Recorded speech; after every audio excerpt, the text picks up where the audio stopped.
Have you ever devoted decades of your life to raising children, only to have them treat you like you've suddenly become incompetent once you hit your 60s? That moment when you realize your wisdom is being mistaken for weakness can change everything. My name is Margaret Sullivan, and after 35 years of being a devoted mother and grandmother, I discovered that the more you allow others to make decisions for you, the more they'll believe you're incapable of making them yourself. Before we jump back in, tell us where you're tuning in from, and if this story touches you, make sure you're subscribed, because tomorrow, I've saved something extra special for you. But sometimes life presents you with the perfect moment to reveal your true capabilities. And my moment came with the unexpected sale of my modest Toyota Camry, which would ultimately unveil a secret I'd kept hidden for decades. The sharp ring of my doorbell interrupted the peaceful Sunday afternoon I'd been enjoying. I was carefully organizing my photo albums in preparation for my granddaughter Emma's visit next weekend. She loved looking through old family pictures, especially those of her father growing up.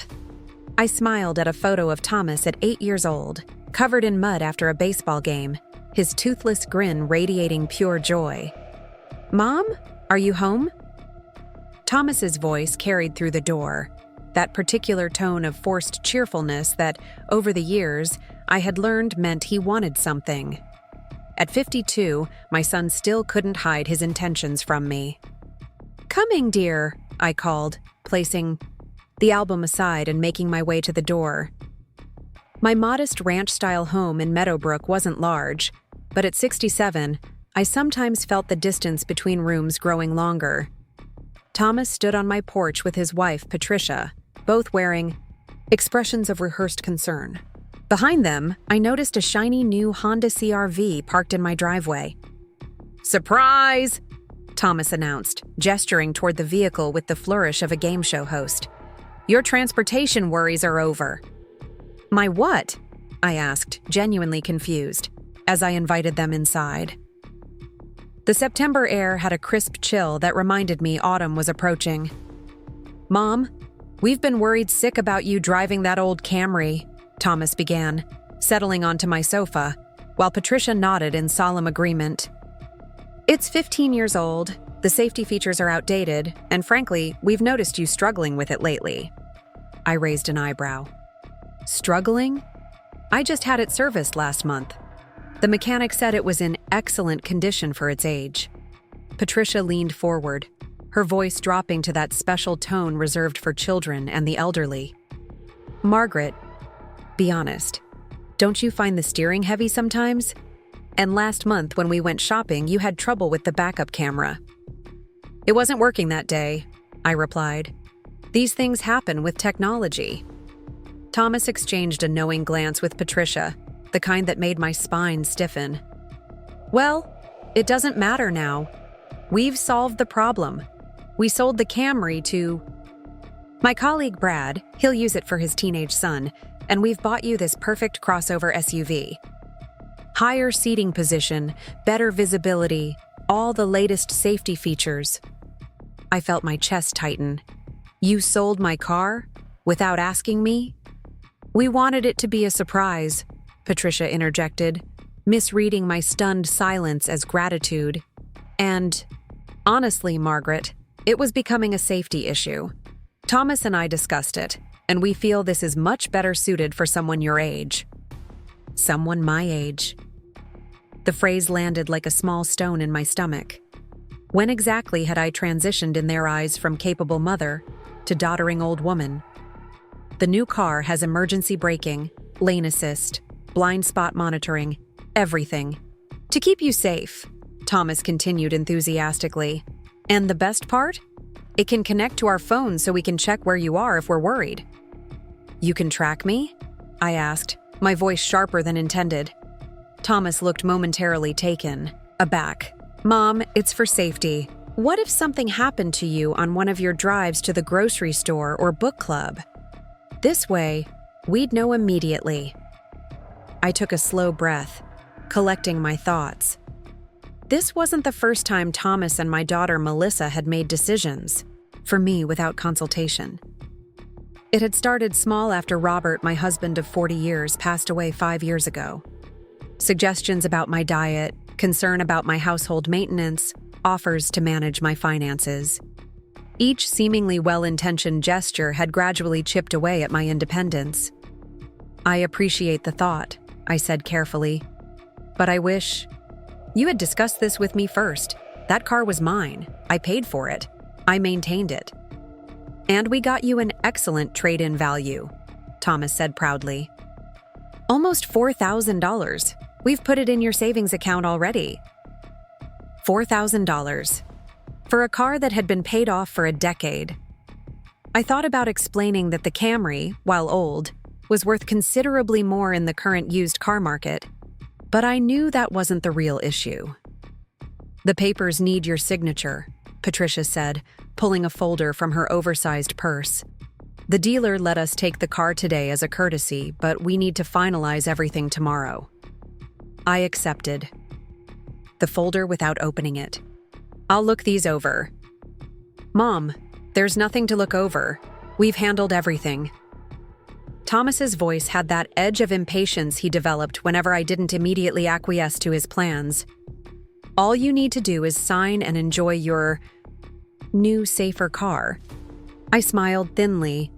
"Nevertheless, I'll review them tonight." Thomas sighed dramatically. Always the English teacher, needing to check every detail. 35 years of habits die hard," I replied. My career teaching high school English had instilled a healthy respect for fine print and details. Patricia, ever the peacemaker, stood up. "Why don't we take you for a spin in your new car? You'll love how it handles." "Perhaps later," I said. "I'm rather tired now." It wasn't true, but I needed time to process this latest encroachment on my autonomy. After they left, promising to return tomorrow for the signed papers and to give me a proper tutorial on the simple technology of the new vehicle, I sat in my living room, surrounded by the photo albums I'd been organizing. Images of my life. Spread before me, Robert and I with our newborn son, Melissa's graduation, family vacations, retirement celebrations.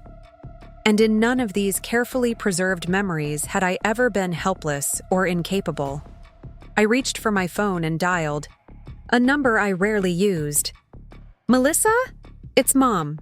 Do you have a few minutes to talk?" My daughter answered with the distracted tone of someone simultaneously managing children, dinner, and a phone call. "Hi, Mom. Sorry, it's chaos here. Soccer practice just ended and I'm trying to get dinner started. Can I call you back?" "Your brother sold my car today," I said, bypassing pleasantries. That got her attention. "He did what?" "Sold my Toyota and bought me a new Honda crossover. Apparently, you two have discussed my declining driving abilities?" The background noise on Melissa's end diminished, suggesting she'd moved to a quieter space. "Well, we have been concerned, Mom. You had that fender bender in the parking lot last year." "Someone backed into me while I was parked," I corrected. "I wasn't even in the car." "Still, an upgraded vehicle with better safety features isn't a bad idea," she hedged. "Was Thomas that much of a bulldozer about it?" "He sold my car without my knowledge or consent, Melissa. How would you feel?" Preparing and narrating this story took us a lot of time, so if you are enjoying it, subscribe to our channel. It means a lot to us. Now back to the story. Her silence acknowledged the overreach. "I thought so," I continued. "This isn't the first time you two have made decisions for me as if I'm no longer competent to make my own." "Mom, that's not fair. We worry about you living alone. That's all." I closed my eyes, summoning patience. "I've been living alone for 5 years since your father passed. I've managed my home, my finances, and yes, my Camry, without incident. But you're getting older, Mom. Things get harder."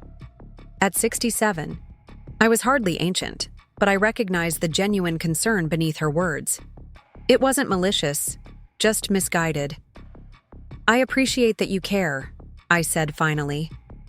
"But caring shouldn't mean taking control. It should mean offering support when I ask for it. "So, what are you going to do about the car?" Melissa asked. Good question. What indeed? "I'm going to think about it overnight," I replied. "But I wanted you to know what happened." After hanging up, I returned to my photo albums, but my mind was elsewhere.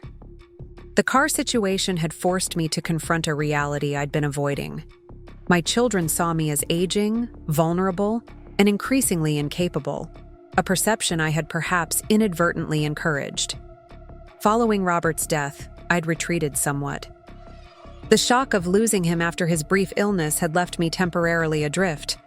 During that period of grief, Thomas and Melissa had stepped in, handling funeral arrangements, sorting through paperwork, bringing meals, checking in constantly. Their support had been invaluable then, but I had recovered, found my footing, created new routines and interests.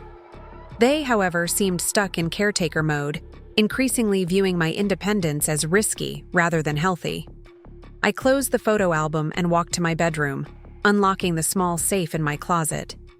Inside, alongside my passport, birth certificate, and Robert's wedding ring, was a small key I hadn't used in nearly 2 years. Tomorrow would require a drive to a storage facility on the outskirts of town, one my children knew nothing about. But tonight, I needed to decide how to respond to this latest overstep. Fight it directly? Acquiesce yet again? Or perhaps find a third option altogether? My teaching career had taught me that the most effective lessons often came through experience, rather than explanation. Perhaps it was time my children experienced a different side of their supposedly frail mother. Morning brought clarity, as it often did. After a restless night considering my options, I texted Thomas that I had an appointment, but would review the car papers and be in touch later. His response was immediate. "Need a ride to your appointment? Still getting used to? The new car?" The assumption that I was housebound without his assistance solidified my resolve. "No, thank you," I replied. "I've arranged transportation." I dressed with particular care: tailored slacks, a cashmere sweater in deep burgundy, subtle jewelry, and light makeup. Not the elastic-waisted pants and practical shoes my children seemed to expect me to transition into at some arbitrary age threshold. My neighbor Grace arrived precisely at 10. At 73, she was my closest friend in Meadowbrook, a retired hospital administrator with a no-nonsense attitude and dry humor I cherished. "Ready for our field trip?" she asked when I opened the door. "More than ready," I confirmed, locking up behind me. Grace assessed the new Honda in my driveway with a critical eye. "That's the replacement vehicle? It looks like every other suburban soccer mobile on the road." I smiled despite my lingering irritation. "According to Thomas, it's perfect for someone my age." "Someone your age?" Grace repeated with a snort. "And what age would that be?" "The age of a woman who raised 2 children while teaching full-time and still managed to care for her mother during her final illness. The age of someone who's traveled to 12 countries and zip-lined through a Costa Rican rainforest at 60? That age?" This was why I valued Grace. She saw me as I was, not as a category or stereotype. "Apparently, it's the age where my children believe they should make my decisions," I said, sliding into her practical Subaru. As Grace drove, I filled her in on yesterday's ambush and my overnight reflections. She listened without interruption until I finished. "So, what's the plan?" she asked finally. "Are we just visiting the storage unit for a look, or are you making a statement today?" "I'm not entirely sure," I admitted. "Part of me wants to teach them a lesson about assumptions. Another part recognizes they genuinely believe they're helping." Grace nodded. "The road to hell paved with good intentions and luxury crossovers. The storage facility was about 30 minutes outside town, a deliberate choice I'd made years ago. Meadowbrook was small enough that running into acquaintances was common, and I'd wanted this particular aspect of my life kept private. I keyed. In the entry code at the security gate, directing Grace to unit number 47 at the far end of the complex. The large roll-up door hadn't been opened in nearly 2 years, but the key turned smoothly in the lock. Grace let out a low whistle as the door raised to reveal the unit's contents. Well, well, Margaret Sullivan, you dark horse. Inside sat 3 vehicles, each under its own custom cover: a 1965 Ford Mustang convertible in Rangoon red, a 1970 Jaguar E-Type in British racing green, and a 1957 Mercedes-Benz 300 SL Gullwing in silver. Robert's passion was always cars, I explained, running my hand along the Mustang's cover. We started collecting before the children were born. When they came along, we decided the hobby was impractical and supposedly sold everything. Supposedly? Grace raised an eyebrow. We sold the everyday classics, the ones people saw us driving occasionally. But these, I gestured to the covered vehicles, these were special. Robert couldn't bear to part with them, and honestly, neither could I. So we kept them secret, maintaining them privately, taking them out only on drives far from home. I pulled back the cover on the Mustang, revealing its pristine condition. Robert had been meticulous about maintenance, and I had continued the tradition after his death, through services performed by a specialist mechanic sworn to discretion. When Robert died, I couldn't face selling them, I continued. They represented a part of our life together that was just ours, not defined by parenthood or careers. So I've kept them, maintained them, but rarely driven them. Until now? Grace prompted. I smiled. Maybe. I'm not sure yet if today is about making a point or just reconnecting with a part of myself I've neglected. Grace circled the Jaguar. If you wanted to make a point, showing up to Sunday dinner in this green beauty would certainly do it. The idea held undeniable appeal. Thomas and Melissa hosting their weekly family dinner. Everyone gathered on the patio, and their supposedly helpless mother arriving in a vehicle worth more than their houses combined. But revenge, even in the form of a spectacular entrance, wasn't really what I was after. I'm not trying to embarrass them, I said finally. I just want them to recognize that I'm still the woman who raised them, capable, independent, and occasionally surprising. So what are you going to do about the Honda situation? I considered the question.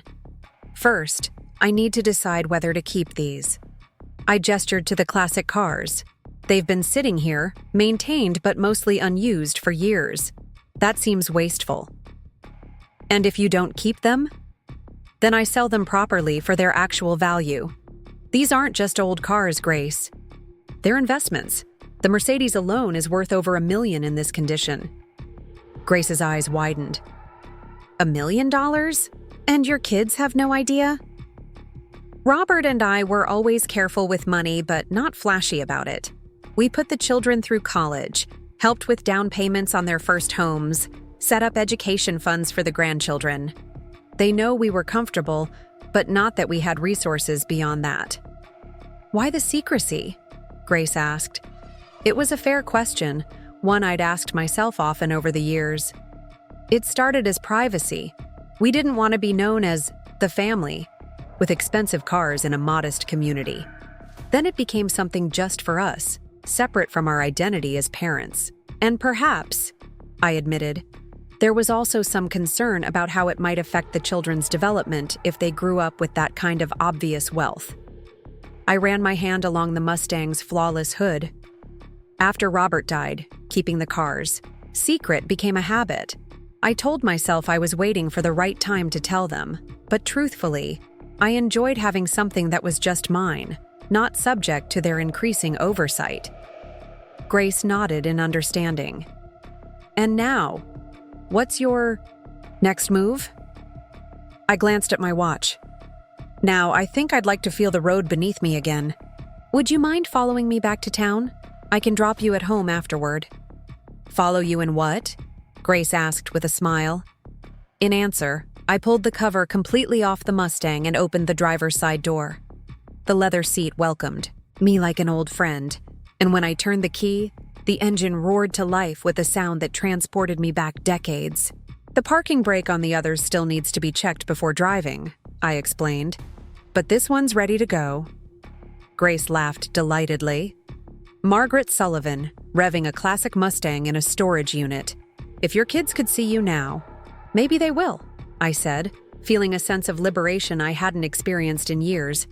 Eventually. The drive back to Meadowbrook in the Mustang was exhilarating.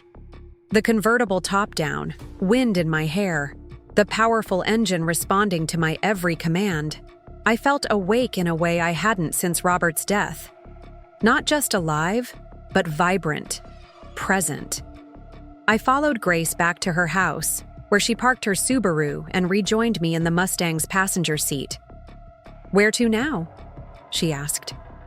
I considered my options. I could drive straight to Thomas's house and watch his jaw drop as his supposedly incompetent mother arrived in a meticulously maintained classic car. I could call Melissa and suggest meeting. For lunch, arriving in style to make my point about assumptions. Both held appeal, but neither addressed the underlying issue. My children's perception of me had fundamentally changed, and one dramatic gesture wouldn't alter that completely. "I think," I said finally, "I'd like to enjoy this perfect September day with a drive along the coast. Then I need to make some decisions about my future, not just about cars, but about how I want to live the next chapter of my life." Grace settled back in her seat. "Lead the way." We drove for hours, following coastal routes Robert and I had explored many times before. I remembered the first time we'd taken this Mustang out after purchasing it, young, in love, with no children. Yet, and the future stretched before us like the open road. We had stopped at a small seaside restaurant, eating fried clams and planning our life together. That restaurant was still there, now more upscale but retaining its charm. Grace and I stopped for a late lunch, drawing admiring glances from other patrons as we parked the Mustang prominently out front. "You handle this car like you were born to drive it," Grace observed over seafood platters. Robert insisted we both know how to maintain and drive every car we owned, I explained.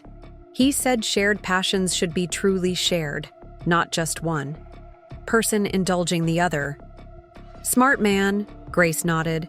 "So what's next in the Margaret Sullivan Revelation Tour? Are you going to tell the kids about your automotive secret, or is this just for you?" I sipped my iced tea, considering. "I think I need to address the immediate issue first, the Honda they purchased without my consent. Then I can decide about revealing the larger picture." "And how will you handle the Honda situation?" "Directly," I decided. "No games, no dramatic gestures, just clear boundaries." By the time we returned to Meadowbrook, the afternoon was waning. I dropped Grace at her home with heartfelt thanks and promises to keep her updated, then drove the Mustang to my house, parking it in the garage rather than the driveway, not yet ready for neighborhood speculation. Inside, I found 3 missed calls from Thomas and a text asking if I was still reviewing the car papers or needed him to explain anything. His tone, even in text form, held that mixture of condescension and impatience I'd grown accustomed to. I called him back immediately. "Mom, where have you been? I've been trying to reach you all day." His voice carried the slightly frantic edge of someone unused to not being able to locate a family member. "I was out with Grace," I replied calmly. "We took a drive up the coast." "In the Honda? Mom, you should have waited for me to show you all the features before taking it on a long drive." "I didn't take the Honda," I said. Grace drove her car. A pause. "But how will you learn to handle the new vehicle if you don't practice with it?" "That's actually what I'm calling about, Thomas. I've reviewed the paperwork and I won't be signing it." "What? Mom, we already sold your Toyota. The Honda is sitting in your driveway." "Yes, and that's part of the problem. You sold my property without my consent and made a significant purchase in my name, also without my consent." "We were trying to help," he protested. That old car wasn't safe anymore. That wasn't your determination to make, I said firmly. The car was mine, registered in my name and maintained regularly. You overstepped, Thomas. So what are you going to do? You need a car, Mom. I'll be purchasing my own vehicle, one that I choose. He scoffed. With what? The trade-in? Value from the Toyota? That's not enough for anything decent. His dismissal of my financial capabilities might have stung once. Now it simply confirmed how little my children understood about my actual situation. I have resources, I said simply. The Honda needs to go back to the dealer tomorrow. I assume, since you arranged the purchase, you can also arrange its return? Mom, be reasonable. Just try the car for a week. You'll see how much better it is than that old Toyota. My decision is final, Thomas. I appreciate that you meant well, but this isn't how adults treat each other respectfully. You wouldn't appreciate if I sold your car and bought you a different one without consultation, would you? Silence. Then, but it's different. I'm not what? Not older? Not a widow? Not your parent? None of those states renders me incapable of making my own decisions. I could practically hear him struggling to process this unexpected resistance. Fine, he finally conceded. I'll call the dealer tomorrow, but Mom, you really do need reliable transportation. What are you planning to do? I'll handle it, I assured him. And Thomas? In the future, please discuss major decisions with me before acting on my behalf. I'm still the same person who raised you, taught high school English for 35 years, and managed a household. That capability didn't disappear when I turned 65. After hanging up, I sat in my quiet living room, feeling lighter than I had in months. The conversation with Thomas was just the beginning. There would be more discussions, likely, with both children together, about expectations and boundaries. But I had taken the first step toward reclaiming my autonomy. My phone chimed with a text from Grace. Verdict on the Honda? Going back to the dealer tomorrow, I replied. Now considering my next automotive move and my next life move. Because the car situation, while immediately pressing, was merely symbolic of the larger question I faced. How did I want to live this chapter of my life? Did I want to remain in Meadowbrook, close to family, but increasingly managed by them? Or was it time for a change, a declaration of independence that went beyond refusing an unwanted Honda? The hidden cars represented more than just valuable assets. They were tangible reminders of a part of myself I'd tucked away.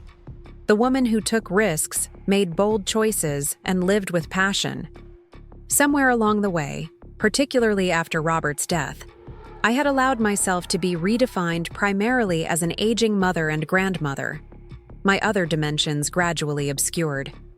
Tomorrow would bring practical matters, returning the Honda, possibly retrieving one of the classics for regular use, initiating more straightforward communication with my children. But tonight, I allowed myself to dream beyond the immediate situation.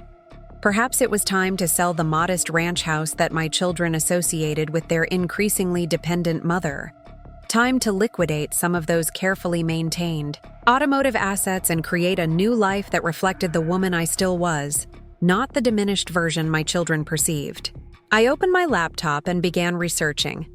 Coastal properties, vibrant communities with cultural amenities, places where a woman of a certain age might drive a classic Mustang convertible without raising eyebrows. For the first time in years, I felt the thrill of anticipation about the future, not just acceptance of whatever came next, but active shaping of my own path. Thomas and Melissa would eventually need to understand that their mother wasn't fading away, but rather reimagining herself. The woman who had raised them, supported their dreams, and taught them to think critically was reclaiming her right to live by those same principles. I wasn't rejecting their concern, just redirecting it toward a healthier expression of love based on respect rather than control.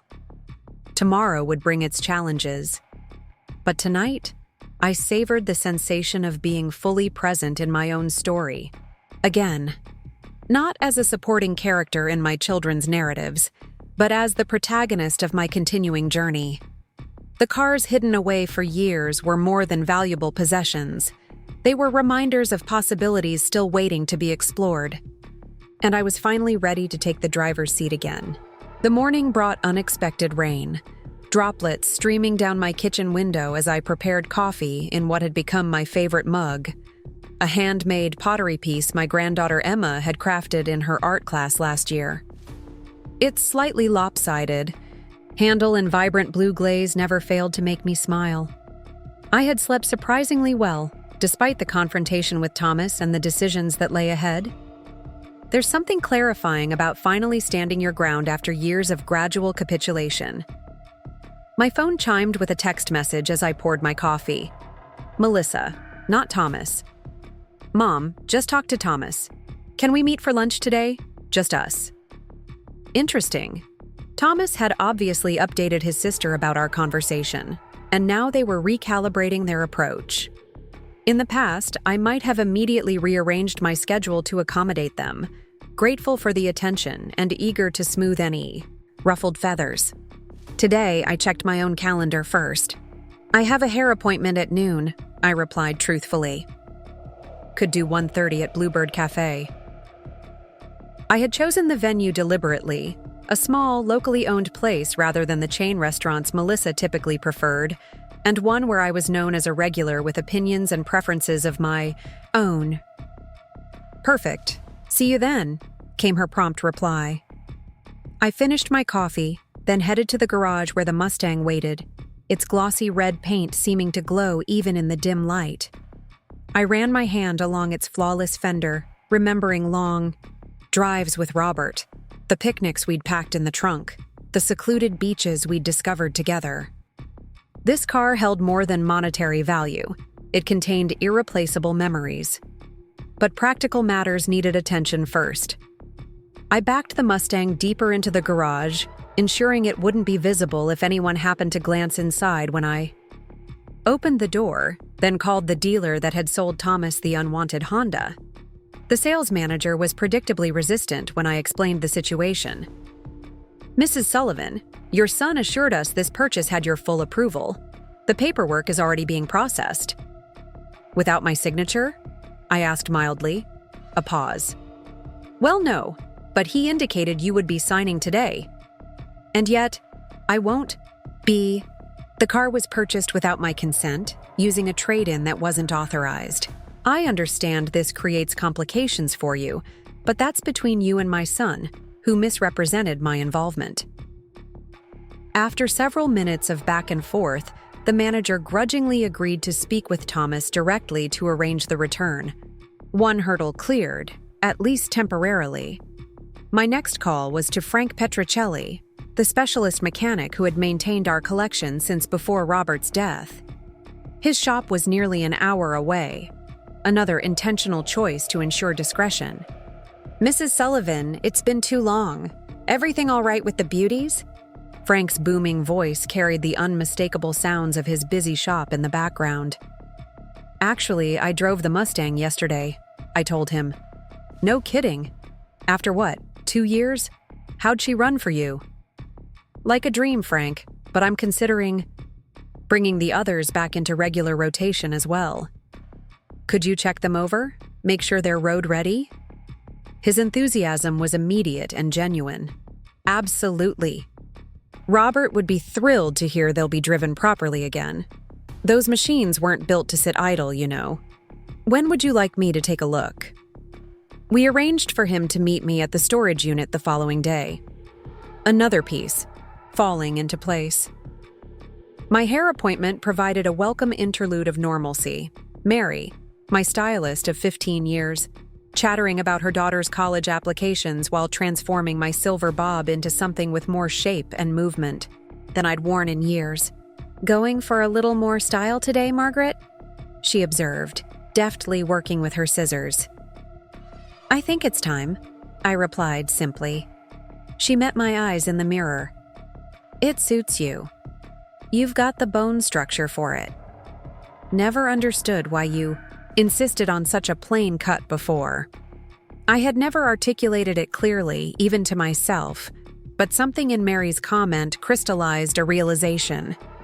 Somewhere along the line, I'd begun dressing, styling myself, even carrying myself in ways that matched my children's perception of who I should be at my age, rather than who I actually was. By the time I arrived at Bluebird Cafe, my hair freshly styled and wearing a deep teal blouse I'd purchased months ago but never worn, I felt more authentically myself than I had in years. Melissa was already seated at a corner table, her professional attire and perfectly arranged blonde hair reflecting her successful career as a marketing executive. At 48, she resembled Robert more than me. His straight nose and determined chin, his analytical approach to problems. She rose to greet me, then did a small double take. "Mom, your hair looks great. Different, but great." "Thank you," I said, settling into my chair. Mary convinced me to try something new. Lisa, the cafe owner's daughter, approached with menus and a warm smile. "The usual, Margaret? We just made fresh blueberry scones." "Perfect. And a pot of the Earl Grey, please." Melissa raised an eyebrow as Lisa departed without taking her order. "You come here often enough to have a usual?" "Every Thursday with my book club," I explained. "We've been meeting here for 3 years." Something flickered across Melissa's face.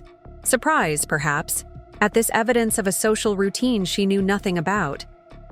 It occurred to me how little my children actually knew about my day-to-day life, despite their increased involvement in my major decisions. "So," I said once our tea and scones had arrived, "I assume Thomas told you about our conversation."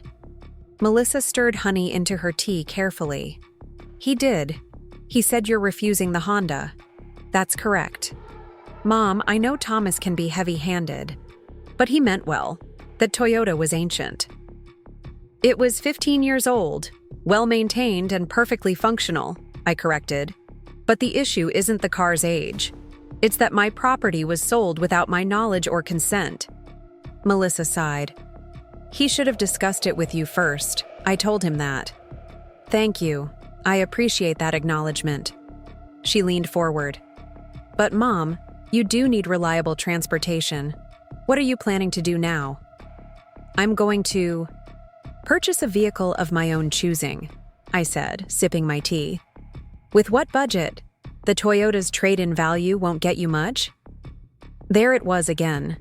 That automatic assumption that I was financially limited, dependent on their guidance, for major purchases. In truth, beyond the classic car collection, Robert and I had accumulated substantial investments over decades of careful saving and strategic decisions. My children knew about some of our assets, the life insurance, the retirement accounts, but not the full extent of our financial position. "I have resources," I replied simply. Melissa frowned slightly. "Dad's life insurance money? Mom, that's supposed to be your safety net." "I'm not planning to drain my accounts for a car, Melissa. I know how to manage my finances. I did it successfully for decades before you and Thomas decided I needed supervision." Her cheeks flushed. "That's not fair. We're trying to help because we care." "I know you care," I said, softening my tone. "But there's a difference between offering help and taking over. The car situation is just the most recent example of decisions being made for me rather than with me." Melissa broke off a piece of scone, crumbling it between her fingers without eating it. "You've seemed more vulnerable since Dad died. More forgetful sometimes. Less interested in things." "I was grieving," I pointed out. "Grief isn't the same as decline." She nodded, slowly. "I suppose Thomas and I got used to stepping in during that really difficult period right after he passed, and then it just became normal." This moment of insight deserved acknowledgement. "That makes sense. You were both tremendously helpful when I needed it most. But it's been 5 years, Melissa. I've found my footing again." "So what are you saying? You want us to back off completely?" "I'm saying I want to be consulted about decisions that affect my life, I want my no to be respected without having to defend it. I want to be treated as an adult with agency rather than an aging parent to be managed. Melissa was quiet for a long moment, stirring her tea absently. "It's hard," she finally said. "Watching your parents get older? Every news story about elderly people being taken advantage of. Every friend's story about their parents' health. Crisis. It makes you hypervigilant, looking for signs of trouble." I reached across the table and covered her hand with mine. "I understand that. Truly. I felt the same worry when Grandma Alice was in her later years. But she was in her 90s with advancing dementia, Melissa. I'm 67 and in good health." "I know," she admitted. "Sometimes it's just easier to see the category than the individual, even when that individual is your own mother." It was an honest admission, and I appreciated it. "So, where do we go from here?" "I'll talk to Thomas about the Honda. He needs to fix that situation since he created it." She hesitated. "And I'll try to be more mindful about consulting rather than directing." "But Mom, you have to understand that our concern comes from love." "I do understand that. And I'm not asking you to stop caring or offering help when it's truly needed. Just to recognize that I'm still capable of directing my own life." By the time we finished lunch, we had achieved something like a truce. Not perfect understanding, but movement in the right direction. As Melissa hugged me goodbye in the parking lot, she paused, looking at me more carefully. "You seem different today. Not just the hair. There's something, I don't know, more present." I smiled. "I feel more present. It's a good feeling." Driving home, I decided to take a detour past the old Victorian house on Maple Street that had fascinated me for years. It had recently come on the market. I'd noticed the sign last week during a walk. On impulse, I pulled over and jotted down the realtor's number. This morning, the possibility of moving had been just a vague notion. Now it felt like a concrete option worth exploring. Not necessarily this specific house, but something that represented a fresh start. A home I chose for myself, for this chapter of my life, rather than the one associated with decades of family memories and, more recently, with gradual diminishment. Back home, I poured a glass of wine and sat on my back porch, watching birds visit the feeder Robert had installed years ago. My phone buzzed with a text from Thomas. "Dealer is being difficult about the Honda. Working on it. We should talk." I wasn't surprised. Thomas had likely presented the purchase to the dealer as a done deal, making the reversal more complicated. "Let me know when you've resolved it," I texted back. "I'm moving forward with my own transportation plans." His response was immediate. "What plans? What are you buying?"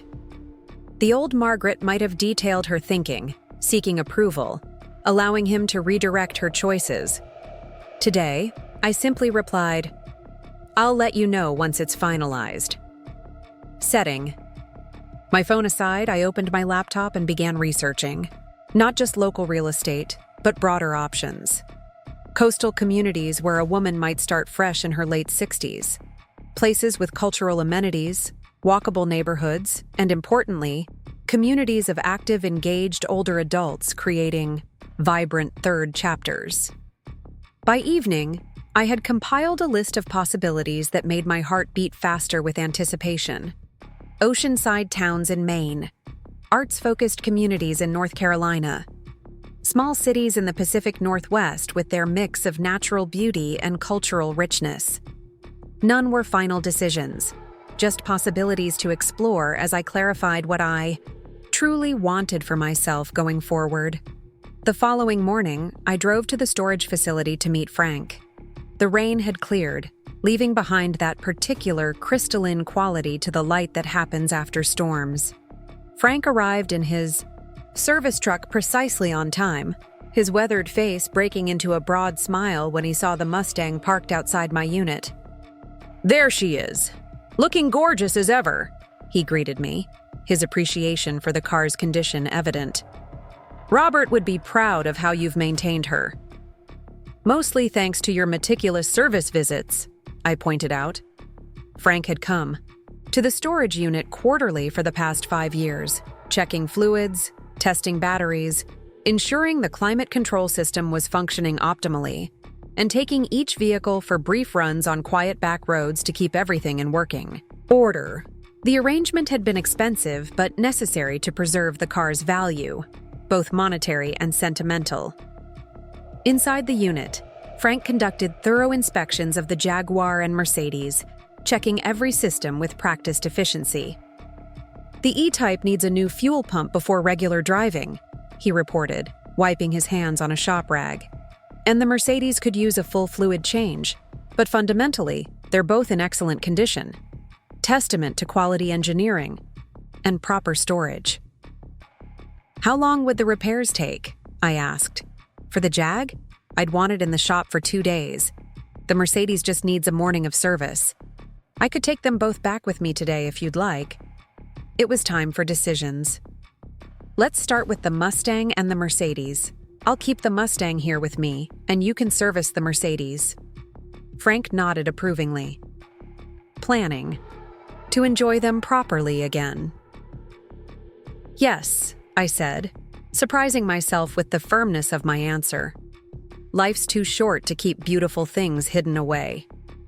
After Frank departed with the Mercedes secured on his flatbed, I sat in the Mustang, contemplating my next steps. The car still smelled faintly of Robert's aftershave, a scent I'd refused to clean away even years after his passing. But today, rather than bringing pain, the familiar fragrance felt like encouragement, a sensory reminder of the man who had always supported my independence. I started the engine, letting its powerful rumble wash over me, then drove to the realtor's office I'd noted yesterday. The Victorian house was likely impractical, too large for one person, probably requiring extensive renovations, but it represented a first step toward reimagining my living situation. Miranda Jenkins, the realtor, was a stylish woman about my age with a no-nonsense manner I appreciated immediately. Her eyes widened appreciatively when I pulled up in the Mustang. "That," she said as I stepped from the car, "is a spectacular automobile. Thank you. It's a 1965, original paint." My brother would lose his mind. He restores classics as a hobby. She gestured toward the office door. "Come in and tell me what you're looking for." Inside, over surprisingly good coffee, I explained my situation in broad strokes: widowed, children grown, considering downsizing or possibly relocating altogether. The Maple Street Victorian caught my eye, I admitted, though it's probably more house than I need. Miranda nodded. "Beautiful property, but you're right about the size, and it needs significant updating. Electrical, plumbing, the works. But if you're open to other options, I have several listings that might better suit someone looking for a fresh start." I appreciated that she hadn't automatically assumed my age limited my housing choices. "I'm open to seeing what's available. My current home is perfectly functional, but it feels tied to my identity as part of a couple, as a mother of children living at home. I'm neither of those things anymore." "I understand completely," Miranda said, typing rapidly on her computer. "I went through something similar after my divorce. Sometimes the space that witnessed a certain chapter becomes an obstacle to writing the next one." She printed several listings discussing the merits of each: a contemporary townhouse in a planned community, a charming bungalow walking distance from downtown, a modern condominium in a building with extensive amenities. None immediately called to me, but the process of considering options felt liberating. "There's no rush," Miranda assured me, handing over the listings in a folder. "Take these home. Think about what features are truly important to you, and I'll keep an eye out for new properties that might be a good fit." As I prepared to leave, she nodded toward the Mustang. "That car tells me you're someone who appreciates quality and doesn't mind standing out a bit. We should find you a home that matches that spirit." Her observation stayed with me as I drove home, the Mustang handling the curves of the coastal road with elegant power. I had spent years blending in, accommodating, becoming increasingly invisible, not just to my children, but perhaps to myself as well. The car was indeed a statement piece, one that reflected aspects of my personality long submerged beneath practical considerations and others' expectations. Back home, I had barely settled in when my doorbell rang. Thomas stood on my porch, his expression a mixture of frustration and confusion. "Mom, where did that come from?" he demanded, gesturing toward the Mustang now parked openly in my driveway. "Hello to you too, Thomas," I replied calmly. "Would you like to come in?" He followed, me inside still flustered. "Seriously, whose car is that? And why is it in your driveway?" "It's mine," I said simply, filling the kettle for tea. Some conversations required fortification. Thomas stared at me as if I'd announced I was joining the circus. "Yours? Since when do you own a classic Mustang?" "Since 1987, I replied, setting out cups. "Your father and I bought it from a collector in Baltimore. We restored it together." That's not possible," Thomas sputtered. "Dad drove a Buick. You had the station wagon. Later the minivan." "Those were our family cars, yes. The ones you saw." "Are you saying you and Dad had some secret car I never knew about? For what, 35 years? I gestured for him to sit at the kitchen table, then placed a steaming cup of tea before him. Actually, we had 3. Thomas's expression suggested I'd begun speaking in tongues. 3 cars? Hidden for decades? Mom, that doesn't make any sense. It makes perfect sense when you understand your father's passion for classic automobiles. It was his hobby long before you were born. When we started our family, we decided to keep that aspect of our lives separate, partly for practical reasons, partly because we enjoyed having something that was just ours. "I don't believe this." Thomas ran a hand through his hair, a gesture so reminiscent of Robert that it momentarily caught my breath. "What are the other cars? Where have they been all this time?" "A 1970 Jaguar E-Type and a 1957 Mercedes-Benz 300 SL Gullwing," I answered, unable to keep a note of pride from my voice. "They're kept in a storage facility outside town, climate-controlled, properly maintained." Thomas's face cycled through multiple expressions: disbelief, shock, and finally, a dawning realization. Those are incredibly valuable cars. The Mercedes alone must be worth over $1 million in its current condition, I confirmed. Your father had an excellent eye for investment potential, even in his hobbies. He was silent for a long moment, absorbing this revelation. When he finally spoke, his voice had lost its earlier demanding tone. "Why are you telling me this now, after keeping it secret all these years?" I considered my answer carefully. "Because the situation with the Honda forced me to confront something important, how much my identity has been diminished in your eyes. How you and Melissa have come to see me primarily as an aging parent needing management, rather than as a complete person with my own competencies and passions." "That's not," he began automatically, then stopped himself. "We worry about you, that's all." "I know you do.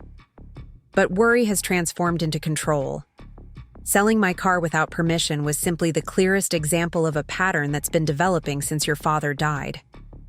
Thomas stared into his tea. "So, bringing out this Mustang, telling me about these valuable cars, it's what? A demonstration that you don't need our help?" "It's a reminder, to you and to myself, that I'm still the woman who raised you. Still capable of making my own decisions, managing valuable assets, and yes, driving perfectly well. But these cars have been in storage for years. Why not sell them after Dad died if they're so valuable?" It was a fair question. Initially, I couldn't bear to part with something that had meant so much to him, to us. Later, I suppose I enjoyed having something that was entirely mine, not subject to anyone else's opinions or management. Thomas was quiet for a long time. I let the silence stretch, giving him space to process this significant adjustment to his understanding of his parents, and particularly his mother. "So, what happens now?" he finally asked. "You drive around town in a 60-year-old car worth a small fortune? What about winters? Maintenance? Security?" His questions were still framed around problems to be solved, risks to be managed, but at least now they acknowledged me as a participant in the solutions rather than someone to be directed. "For now, I'm keeping the Mustang here with me. The Mercedes is being serviced. The Jaguar needs more extensive work before regular use. As for the future, I'm considering several options, including possibly selling the collection." "Selling?" Thomas looked surprised. "But you just said they were important connections to Dad." "They are. But I'm beginning to think Robert would want me to use these assets to create a new chapter rather than preserving them as monuments to the past." I didn't share my thoughts about potentially moving, exploring new communities, reimagining my life entirely. One revelation at a time seemed prudent. Thomas finished his tea and stood. "I should go. This is a lot to process." He paused by the door. The dealer agreed to take back the Honda, by the way. No financial penalty since it hadn't been properly registered yet. "I'm sorry about that whole situation." "Thank you. I appreciate you fixing it." He glanced toward the Mustang, visible through the front window. "Does Melissa know about the cars?" "Not yet. I'll tell her myself." "She's going to lose her mind," he said, a ghost of a smile finally appearing.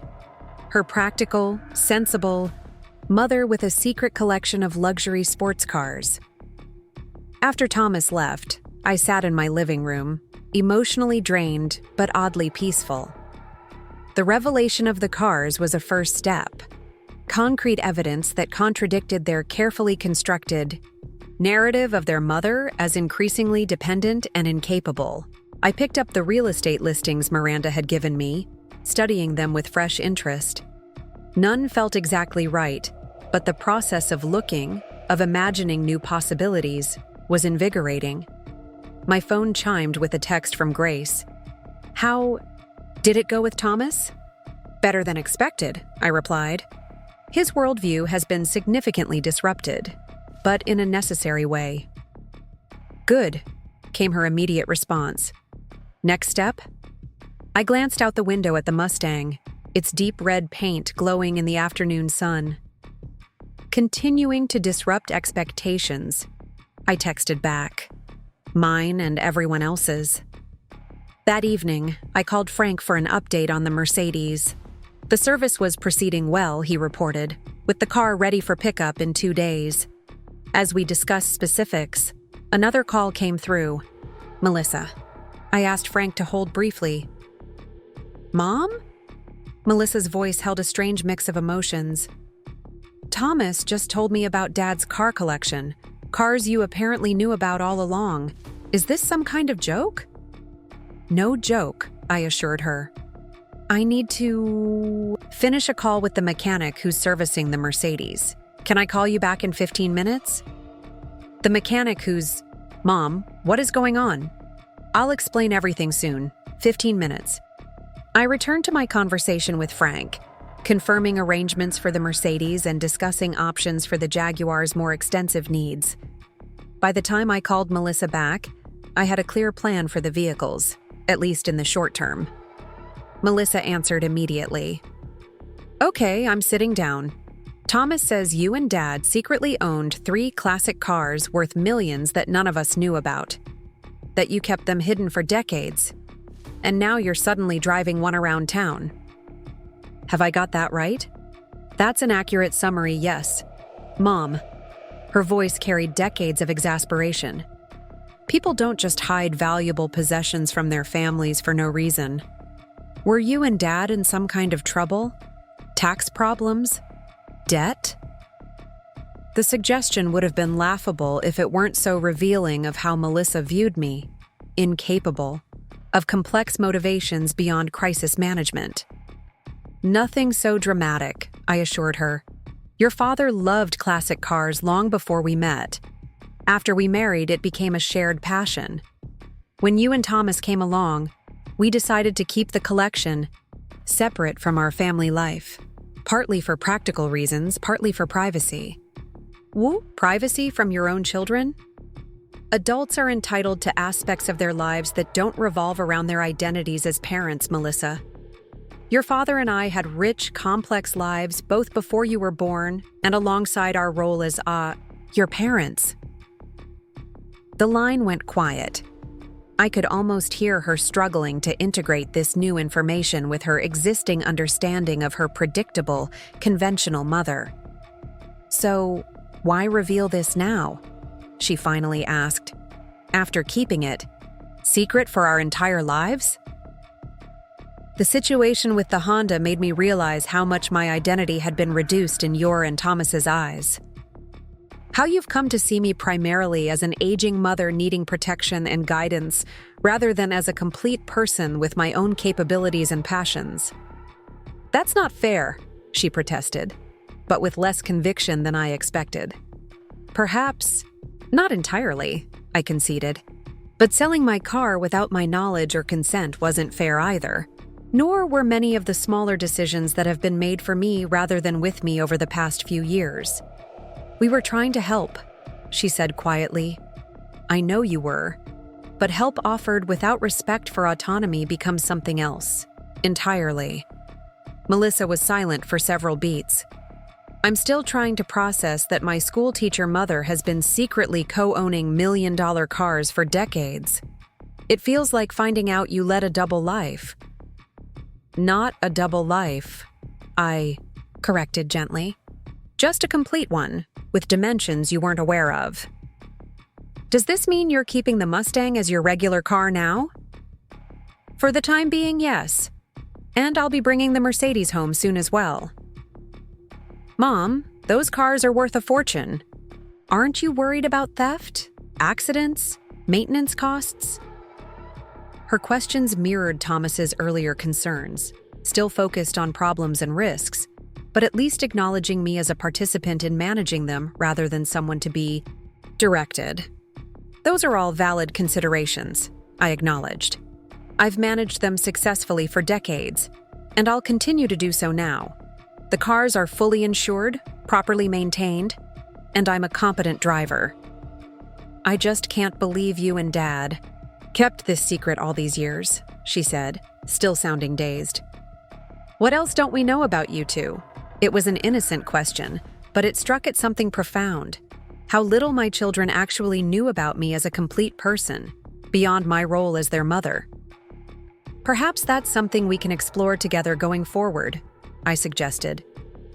I'd like you and Thomas to know me as I am now, not just as the mother you remember from childhood, or the widow you've been concerned about since your father's death.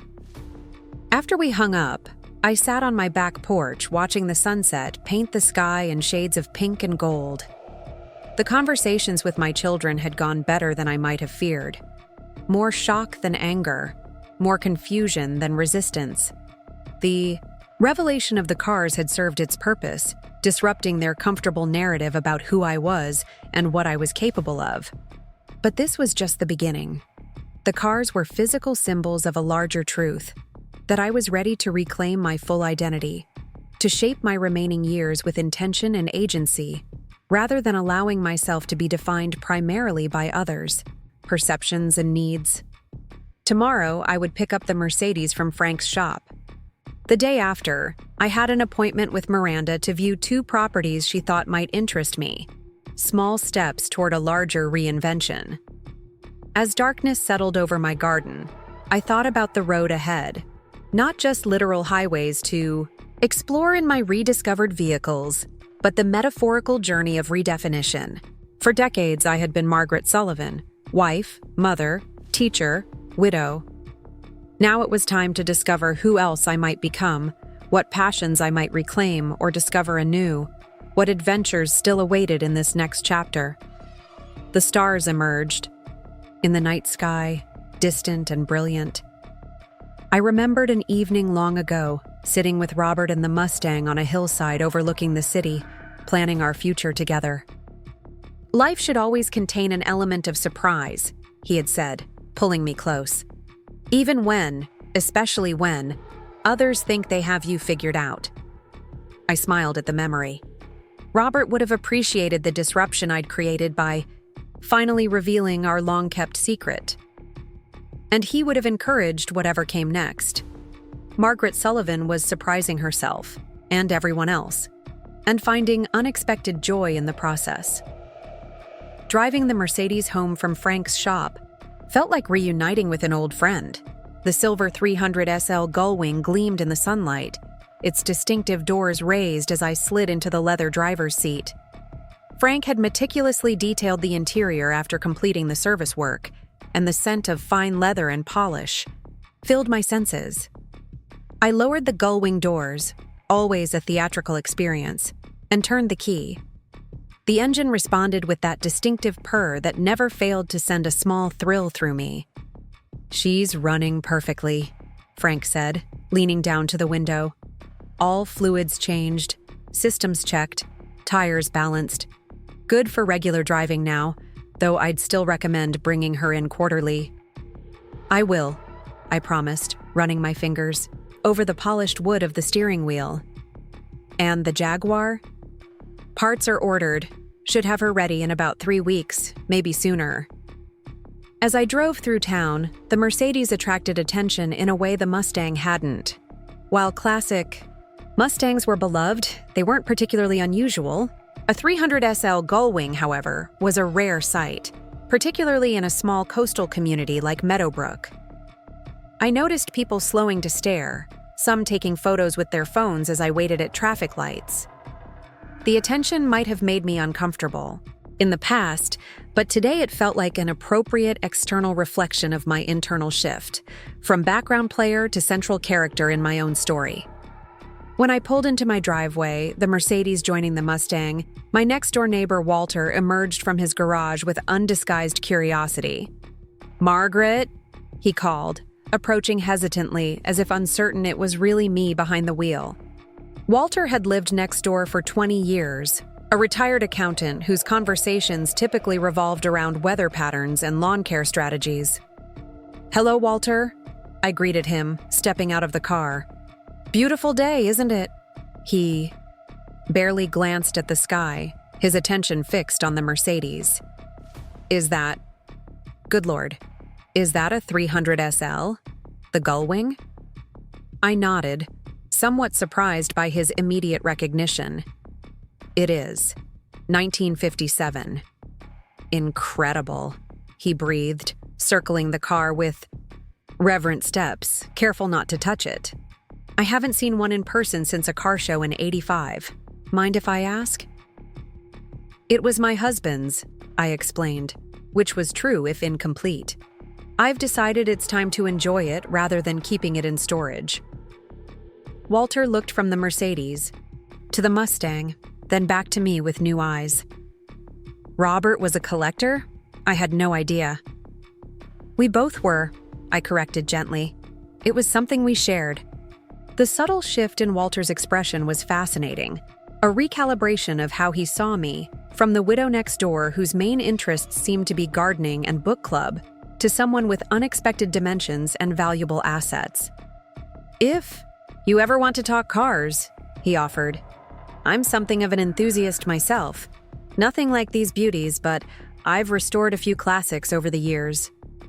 The invitation to connect around a shared interest rather than neighborly proximity was novel. "I'd like that, Walter. Perhaps coffee sometime next week?" As I headed inside, I reflected on how quickly perceptions could shift with new information. Walter had known me for 2 decades, yet a single unexpected aspect of my life had transformed how he saw me. I wondered how many other connections might evolve as I continued to reveal my complete self rather than the limited version I'd allowed to become visible in recent years. My phone chimed with a text from Emma, my 16-year-old granddaughter. "Aunt Melissa says you're secretly a car collector? Is that true? Dad won't tell me anything." I smiled at her enthusiasm, so different from her father's shocked confusion. "Not secretly," I texted back. "Just privately. Would you like to see them?" Her response was immediate and emphatic. "Yes! When?" We arranged for her to visit that weekend without her parents. Emma had recently gotten her driver's license, and the 20-minute drive from her home to mine would be her longest. Solo journey so far. The fact that Thomas and Melissa were allowing it suggested they were beginning to process my revelations, perhaps recognizing that their controlling behaviors had been unnecessary.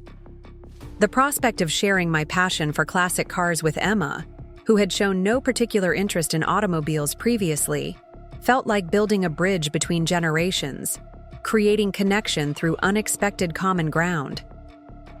The following day brought my appointment with Miranda, the realtor. True to her word, she had identified 2 properties she thought might interest me: a contemporary townhouse in a community popular with active seniors and a charming cottage just outside the downtown area. "Let's start with the cottage," I suggested, curious about its potential. The property was tucked away on a quiet street, surrounded by mature trees that provided both beauty and privacy. The cottage itself was smaller than my current home, but with a thoughtful layout that made excellent use of space. An open-plan living area with vaulted ceilings, 2 modestly sized bedrooms, and a sunroom that opened onto a private patio. "It was renovated 2 years ago," Miranda explained as we toured the interior. "New kitchen, updated bathrooms, energy-efficient windows. The owner was a retired architect who designed the changes for aging in place. No steps, wider doorways, curbless shower." I appreciated the practical considerations, though I wasn't yet at a stage where such accommodations were necessary. Still, it showed foresight to choose a home that could adapt to potential future needs without screaming senior housing. "The garage is oversized," Miranda noted, leading me through a door off the kitchen. "Not quite large enough for your collection, but it would comfortably fit 2 vehicles with space for storage." The garage was indeed spacious, with large windows providing natural light, unusual for such a utilitarian space. I could easily imagine the Mustang and Mercedes housed here, perhaps with a workbench along one wall where I could pursue the mechanical interests Robert and I had shared. "What about the second property?" I asked, already feeling drawn to the cottage but wanting to be thorough. The townhouse was objectively impressive. Newer construction, high-end finishes, a community pool and fitness center. But as we walked through the immaculately staged rooms, I felt none of the connection I'd experienced at the cottage. "This isn't right for me," I said after a brief tour. "It's beautiful, but it feels generic," Miranda suggested. That was my concern. "It's lovely, but it doesn't have much character." "Exactly. The cottage, on the other hand, spoke to you," Miranda finished with a knowing smile. "I thought it might.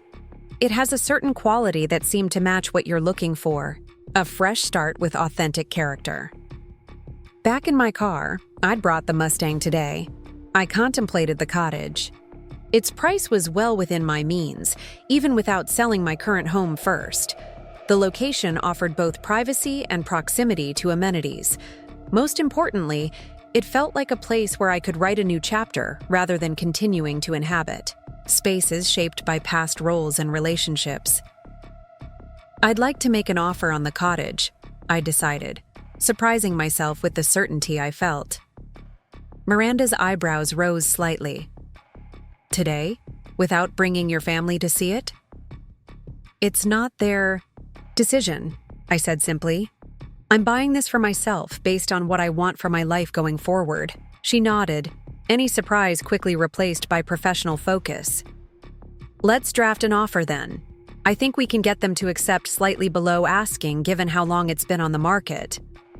By the time I returned home, my offer had been submitted, and my mind was swirling with possibilities. Selling my current house, the one where I'd raised my children, shared decades with Robert, and gradually diminished after his death, felt both terrifying and liberating. The cottage represented a conscious choice rather than continued inhabitation of spaces shaped by the past.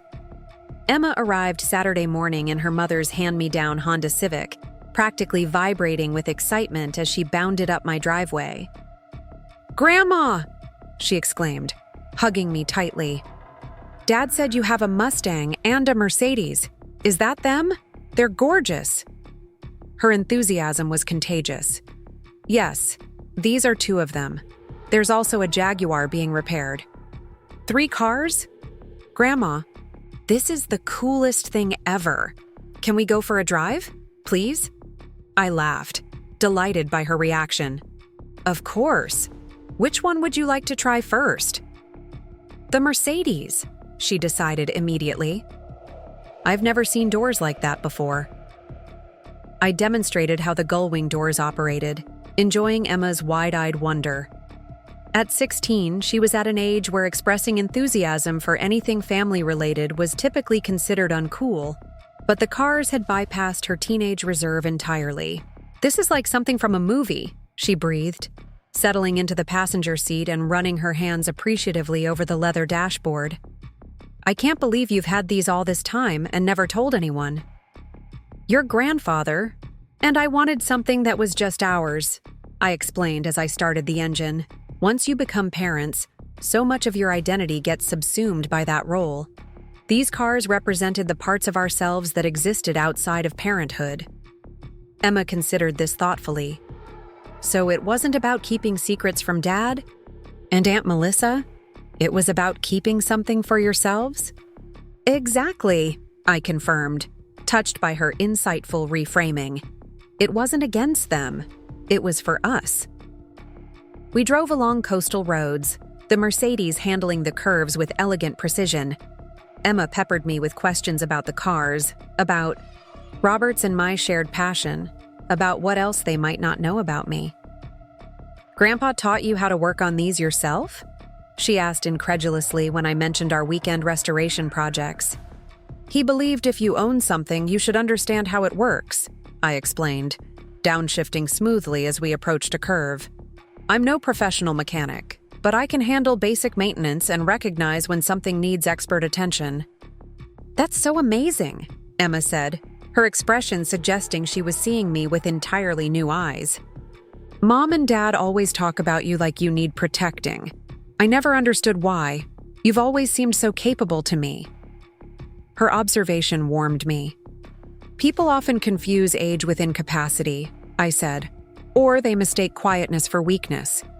"Well, no one's going to think that anymore when they see you driving these around town," Emma declared with teenage certainty.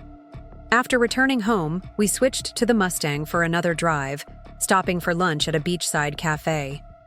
Over sandwiches, our conversation shifted from cars to Emma's future plans. "I'm thinking about going east for college," she confided. "Cornell has a great veterinary program, but Mom and Dad want me to stay in state. They say it's too far away." "What do you want?" I asked, recognizing echoes of my own recent interactions with her father. "I want to go to the best school I can get into," she said firmly. "Distance shouldn't matter if it's the right program." I nodded, respecting her clarity. Sometimes parents have trouble distinguishing between protecting and controlling. Their concern comes from love, but it can feel suffocating when they don't recognize your capacity to make your own decisions. "Exactly," Emma exclaimed. "It's like they don't trust me to know what I want." "Perhaps you could research successful graduates from Cornell's program, showing them the opportunities it might create for you," I suggested. "Approach it as information gathering, rather than confrontation." Emma studied me curiously. "Is that how you're handling things with them now? About the cars and everything?" "Not exactly," I admitted. "My situation is different because I'm their parent, not their child. But there are similarities in needing to establish boundaries and assert independence." When it was time for Emma to leave, she hugged me with unusual fierceness. "Thanks for showing me the cars, Grandma.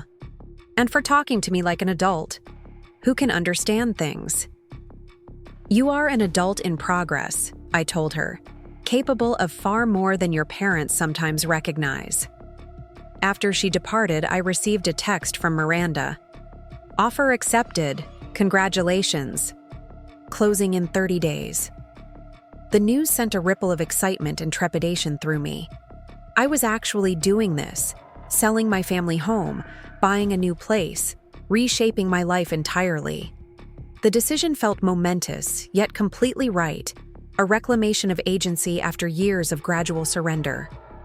Now came perhaps the most challenging part, telling Thomas and Melissa about my plans to move. Unlike the car revelation, which had been partly about making a point regarding their assumptions, this decision was genuinely about me. About what I wanted for my future, independent of their reactions or approval. I decided a direct approach was best. Rather than separate conversations that might lead to comparing notes and strategizing a response, I invited them both to dinner the following evening. Thomas accepted immediately, likely still processing the car revelations and eager for more information. Melissa took longer to respond, finally agreeing but noting she could only stay for an hour due to a work commitment. I spent the day preparing a meal that held significance for our family, Robert's favorite lasagna recipe, the garlic bread the children had always requested for special occasions, the lemon tart that had marked celebrations throughout their childhoods. Not comfort food exactly, but familiar dishes that might ease what could be a difficult conversation. They arrived together, suggesting pre-dinner coordination. Thomas looked more relaxed than during our previous encounter, while Melissa maintained the slightly guarded expression she'd worn since learning about the cars. "Something smells wonderful," Thomas commented, kissing my cheek as he entered. "Dad's lasagna?" "Your nose still works," I confirmed, touched that he recognized it immediately. "Mom," Melissa began without preamble.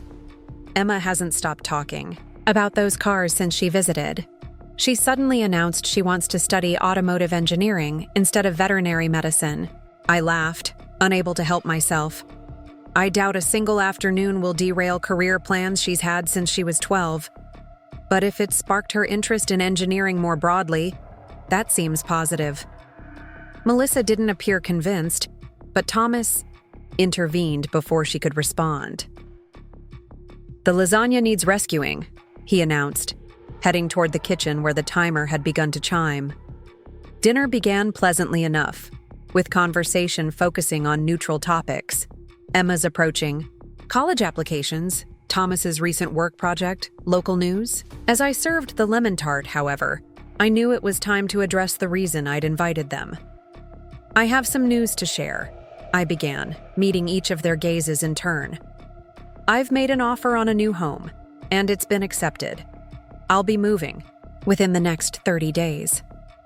The silence that followed was profound, broken only by the sound of Melissa's fork clattering against her plate. "Moving?" Thomas repeated finally. "Moving where?"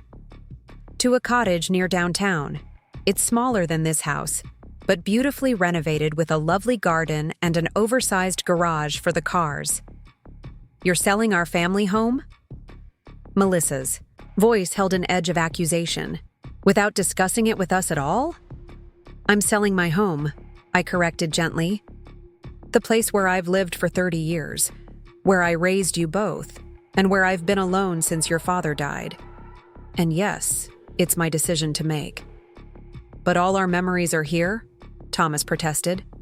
"Christmas mornings, birthday parties, Sunday dinners." "Those memories don't reside in the building," I pointed out. "They live in us. And the physical space that contains them has felt increasingly empty to me, particularly in recent years." "Is this because of the car situation?" Melissa asked bluntly. "Are you punishing us by getting rid of our childhood home?" The question revealed how deeply she still misunderstood my motivations. "This isn't about punishment, Melissa. It's about creating a living space that reflects who I am now and what I want for my future, not continuing to inhabit rooms shaped by past roles and relationships." "And what about family gatherings? Holidays? That cottage sounds too small for everyone," Thomas objected. There are always solutions for occasional gatherings, I said. Restaurants, event spaces, even your homes. But more importantly, I'm making this decision based on what works for my daily life, not for occasional family events. Melissa shook her head, looking both hurt and confused. I don't understand what's happening. First secret luxury cars, now selling the family home. It's like you've suddenly become a different person. Not different, I corrected. More complete. I'm reclaiming aspects of myself that got set aside during years of focusing primarily on family needs and roles. But why now? Thomas asked. Why all these dramatic changes at once? It was a fair question, one I'd reflected on extensively. Because the Honda situation was a tipping point. It made me recognize how much I'd allowed my identity to be diminished in your eyes. How I'd started to accommodate your perception of me as primarily an aging parent needing management, rather than as a complete person with my own competencies and passions. So you're completely reinventing your life to prove a point? Melissa's tone was skeptical. No, I said firmly. I'm making choices that align with what I truly want for myself going forward. The fact that these choices also challenge your assumptions about me is secondary, though not insignificant. Thomas studied his dessert plate, forehead furrowed in thought. When's the closing date? He finally asked, his practical nature asserting itself. 30 days from today. That's not much time to sort through 30 years of accumulation, he observed. Do you need help packing? His offer, practical rather than emotional, felt like a tentative acceptance. I would appreciate that, I acknowledged. Though I'll be downsizing considerably. The cottage is about half the size of this house. What about furniture? Are you taking everything or buying new? Again, Thomas focused on logistics rather than objections. Some pieces will come with me. My reading chair, your father's desk, the dining table he made. But many things no longer suit my needs or the new space. Mom, Melissa interjected, her voice tight with emotion. What about Dad's workshop in the basement? All his tools, his projects? The workshop had remained largely untouched since Robert's death, a time capsule I visited occasionally but rarely used. I've spoken with Frank, the mechanic who maintains the cars. He's interested in purchasing much of the equipment. The specialty tools for the vehicles will come with me. So you're dismantling everything, Melissa said flatly. Erasing all traces of our family history. No, I countered, keeping my voice gentle despite her accusatory tone. I'm consciously choosing which elements of that history to carry forward, rather than remaining surrounded by artifacts of a life that no longer exists. Thomas placed his hand on Melissa's arm, a subtle gesture of restraint. The cottage is near downtown? That seems convenient for someone who enjoys walking to shops and restaurants. His attempt to find positive aspects of my decision was touching, especially given his initial shock. Yes, it's 3 blocks from Main Street. Walking. Distance to the library, the farmer's market, several nice cafes. And does it have a guest room? He asked. For when Emma visits. It has 2 bedrooms, I confirmed. One for me and one that will serve as both a guest room and a study. Melissa stood abruptly. I should go. That work commitment. Melissa, I began, but she shook her head. I need time to process this, Mom. It's a lot of change very suddenly.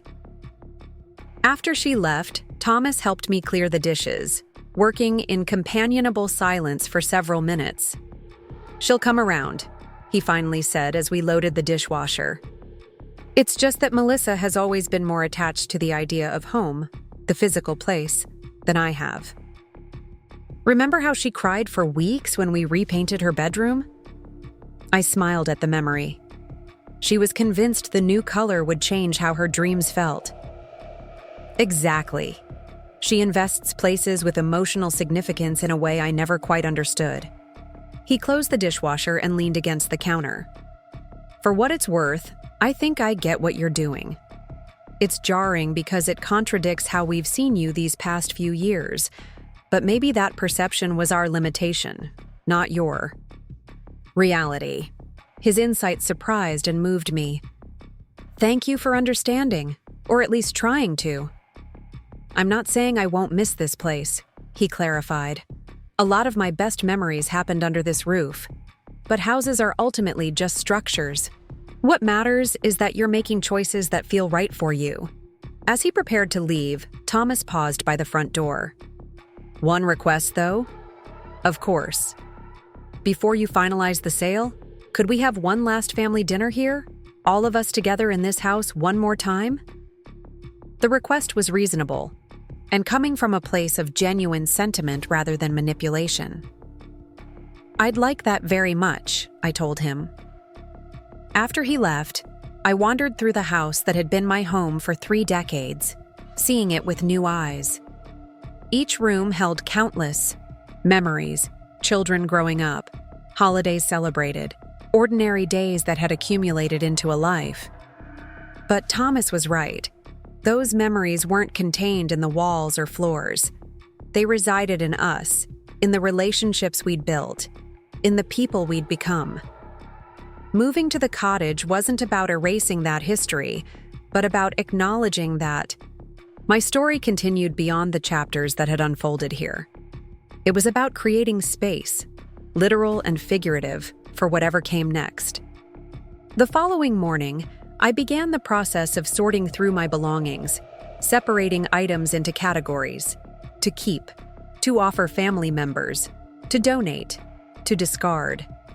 It was illuminating to recognize how many things I had retained out of habit or obligation rather than genuine attachment or use. Robert's clothes, still hanging in his closet 5 years after his death. China patterns we'd received as wedding gifts but rarely used. Books I'd never read and likely never would. Furniture that had been chosen to accommodate growing children, rather than reflecting my personal taste. Each decision to release something felt like removing a small weight, creating lightness and possibility. By mid-afternoon, I had filled 3 donation boxes and 2 trash bags from just the master bedroom and bath. My phone rang as I was contemplating a drawer full of scarves I hadn't worn in years. Miranda, with news about the closing. The sellers are eager to complete the transaction, she reported. They've agreed to an expedited closing, 2 weeks instead of 30 days. Would that work for you? An accelerated timeline would be challenging, but not impossible. Yes, I decided. I can make that work. Excellent. I'll update the paperwork immediately. Oh, and one more thing. They've offered to leave several pieces of furniture if you're interested. The built-in bookshelves in the living room, the window seats in the sunroom, and a storage system in the garage specifically designed for tools. The garage storage seemed particularly fortuitous given my mechanical interests. Tell them yes, with my thanks, especially for the garage system. After hanging up, I returned to my sorting with renewed energy. 2 weeks to dismantle a 30-year accumulation was ambitious, but the compressed timeline would force decisive action rather than allowing sentimentality to slow the process. I texted both Thomas and Melissa with the updated timeline. Thomas responded immediately, offering to come by that weekend to help pack and suggesting he could take some furniture for Emma's future apartment. Melissa's reply came hours later, just a brief acknowledgement without additional comment. Their divergent responses reflected their different processing styles. Thomas practical and solution-oriented, Melissa emotional and requiring more time to adjust. I respected both approaches, recognizing that major changes affected people differently. As evening approached, I found myself drawn to the garage, where the Mustang and Mercedes now sat side by side. Running my hands along their elegant lines, I contemplated what these vehicles represented, not just monetary value or mechanical achievement, but the multidimensional nature of identity itself. For years, I had been defined primarily by my relationships to others: wife, mother, grandmother, widow. Those aspects of my identity remained important, but they weren't the complete picture. These cars represented dimensions of myself that had been temporarily submerged but never truly lost. My appreciation for beauty and craftsmanship, my mechanical aptitude, my willingness to invest in things that brought joy rather than just practical utility. The cottage, like the cars, represented a choice to live authentically rather than according to others' expectations or assumptions. It was a physical manifestation of the internal shift I'd been experiencing, from supporting character to protagonist in my own continuing story. Outside, darkness had fallen, stars emerging in the clear night sky. I stood in my driveway, looking up at the house that had sheltered so many chapters of my life. Soon it would belong to someone else, becoming the setting for their stories, their memories.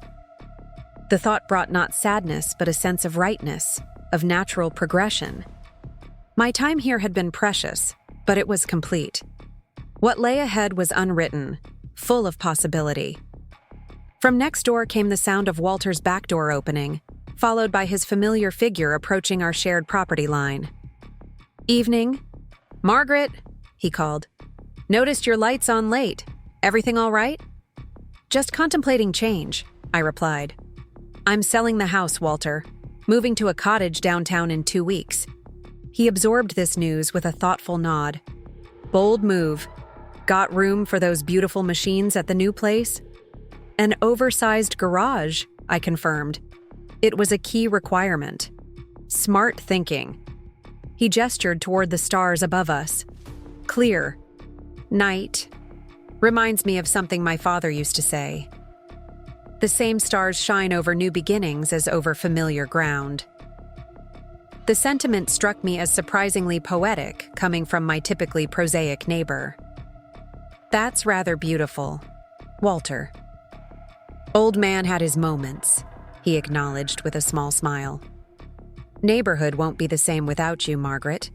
Or those cars." "Change keeps life interesting," I offered. "That it does," he agreed. "That it certainly does." As I returned inside to continue my sorting, I carried Walter's borrowed wisdom with me. The same stars would indeed shine over my new home, my new chapter. The constants in life, love for family, cherished memories, core values, would remain unchanged even as external circumstances shifted. The path ahead might hold challenges, particularly with Melissa's resistance to change, but it also promised discovery, authenticity, and the joy of living deliberately rather than by default. After decades of putting others' needs first, I was finally writing my own story, not erasing the previous chapters, but adding rich new ones of my own choosing. The 2 weeks before closing passed in a whirlwind of activity. Each day brought new decisions, each requiring me to balance practical considerations against emotional attachments. What initially seemed overwhelming, dismantling 30 years of accumulated life, gradually became liberating as I recognized how many possessions I'd kept out of habit rather than genuine connection. Thomas proved unexpectedly helpful, arriving each weekend with empty boxes and a pragmatic approach to sorting. He took charge of the basement workshop, cataloging tools and equipment with meticulous care, separating what would go to Frank from what I'd take to the cottage garage. "Dad was incredibly organized," he commented one afternoon, holding up a hand-labeled box of specialized wrenches for the Mercedes. "Every tool has its place, every part labeled and documented." "He believed systems created freedom," I replied, remembering Robert's philosophy. "When everything has its place, you spend less time searching and more time creating." Thomas nodded thoughtfully. I never really knew this side of him. The cars, the mechanical skills, this whole workshop setup. It's like discovering a different version of Dad. "Not different," I corrected gently. "Just more complete than what you saw as his child." He continued sorting, quiet for several minutes. "Makes me wonder what Liam and Emma don't know about me. What parts of ourselves we hide from our children without even realizing we're doing it." It was a profound observation, suggesting Thomas was contemplating the layers of identity beyond parenthood. Perhaps not hiding, I suggested, just compartmentalizing. Some aspects naturally become more prominent when you're raising children. Still, he mused, I wouldn't want them to be shocked by who I am beyond Dad the way I was surprised by you and Dad in these cars.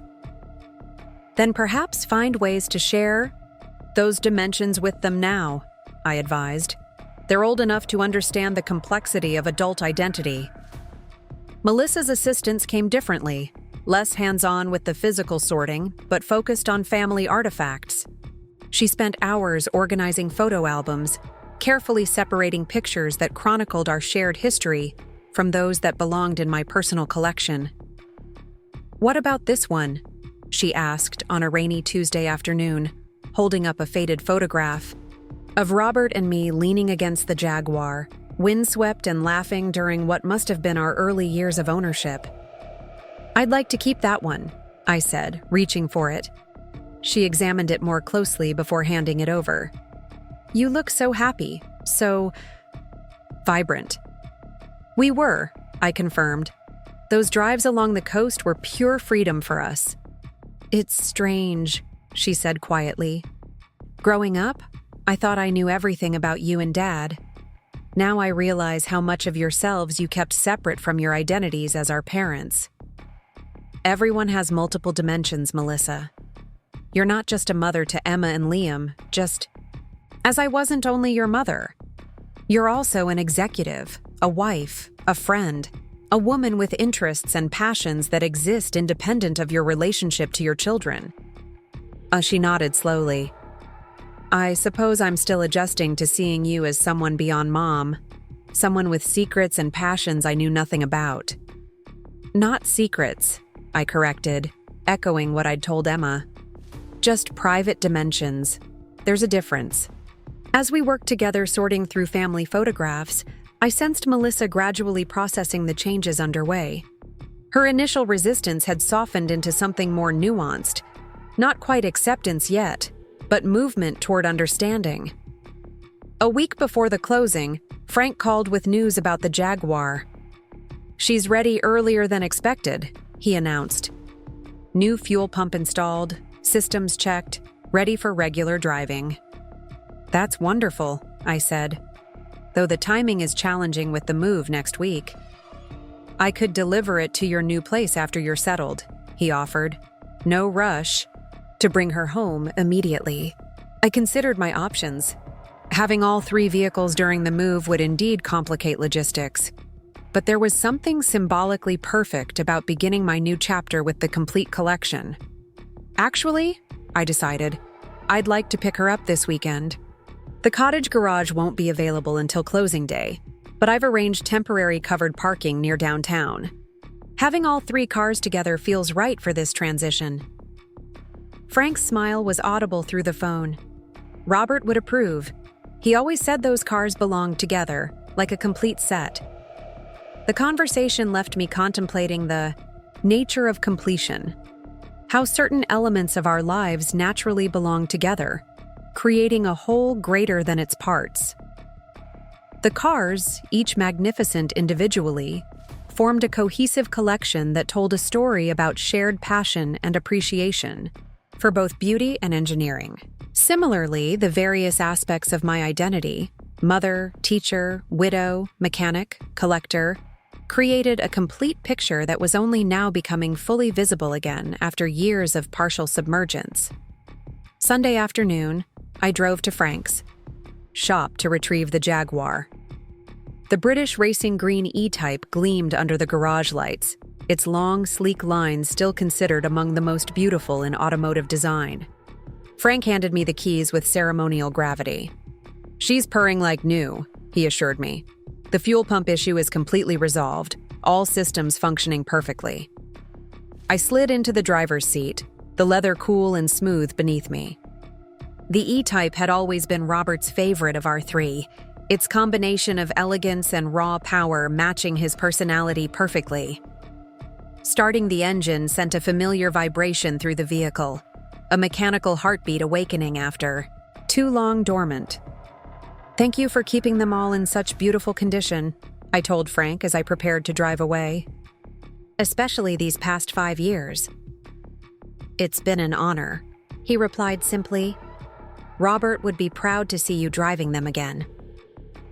The journey back to Meadowbrook in the Jaguar felt like a homecoming of sorts, reconnecting with a part of myself, long set aside but never forgotten.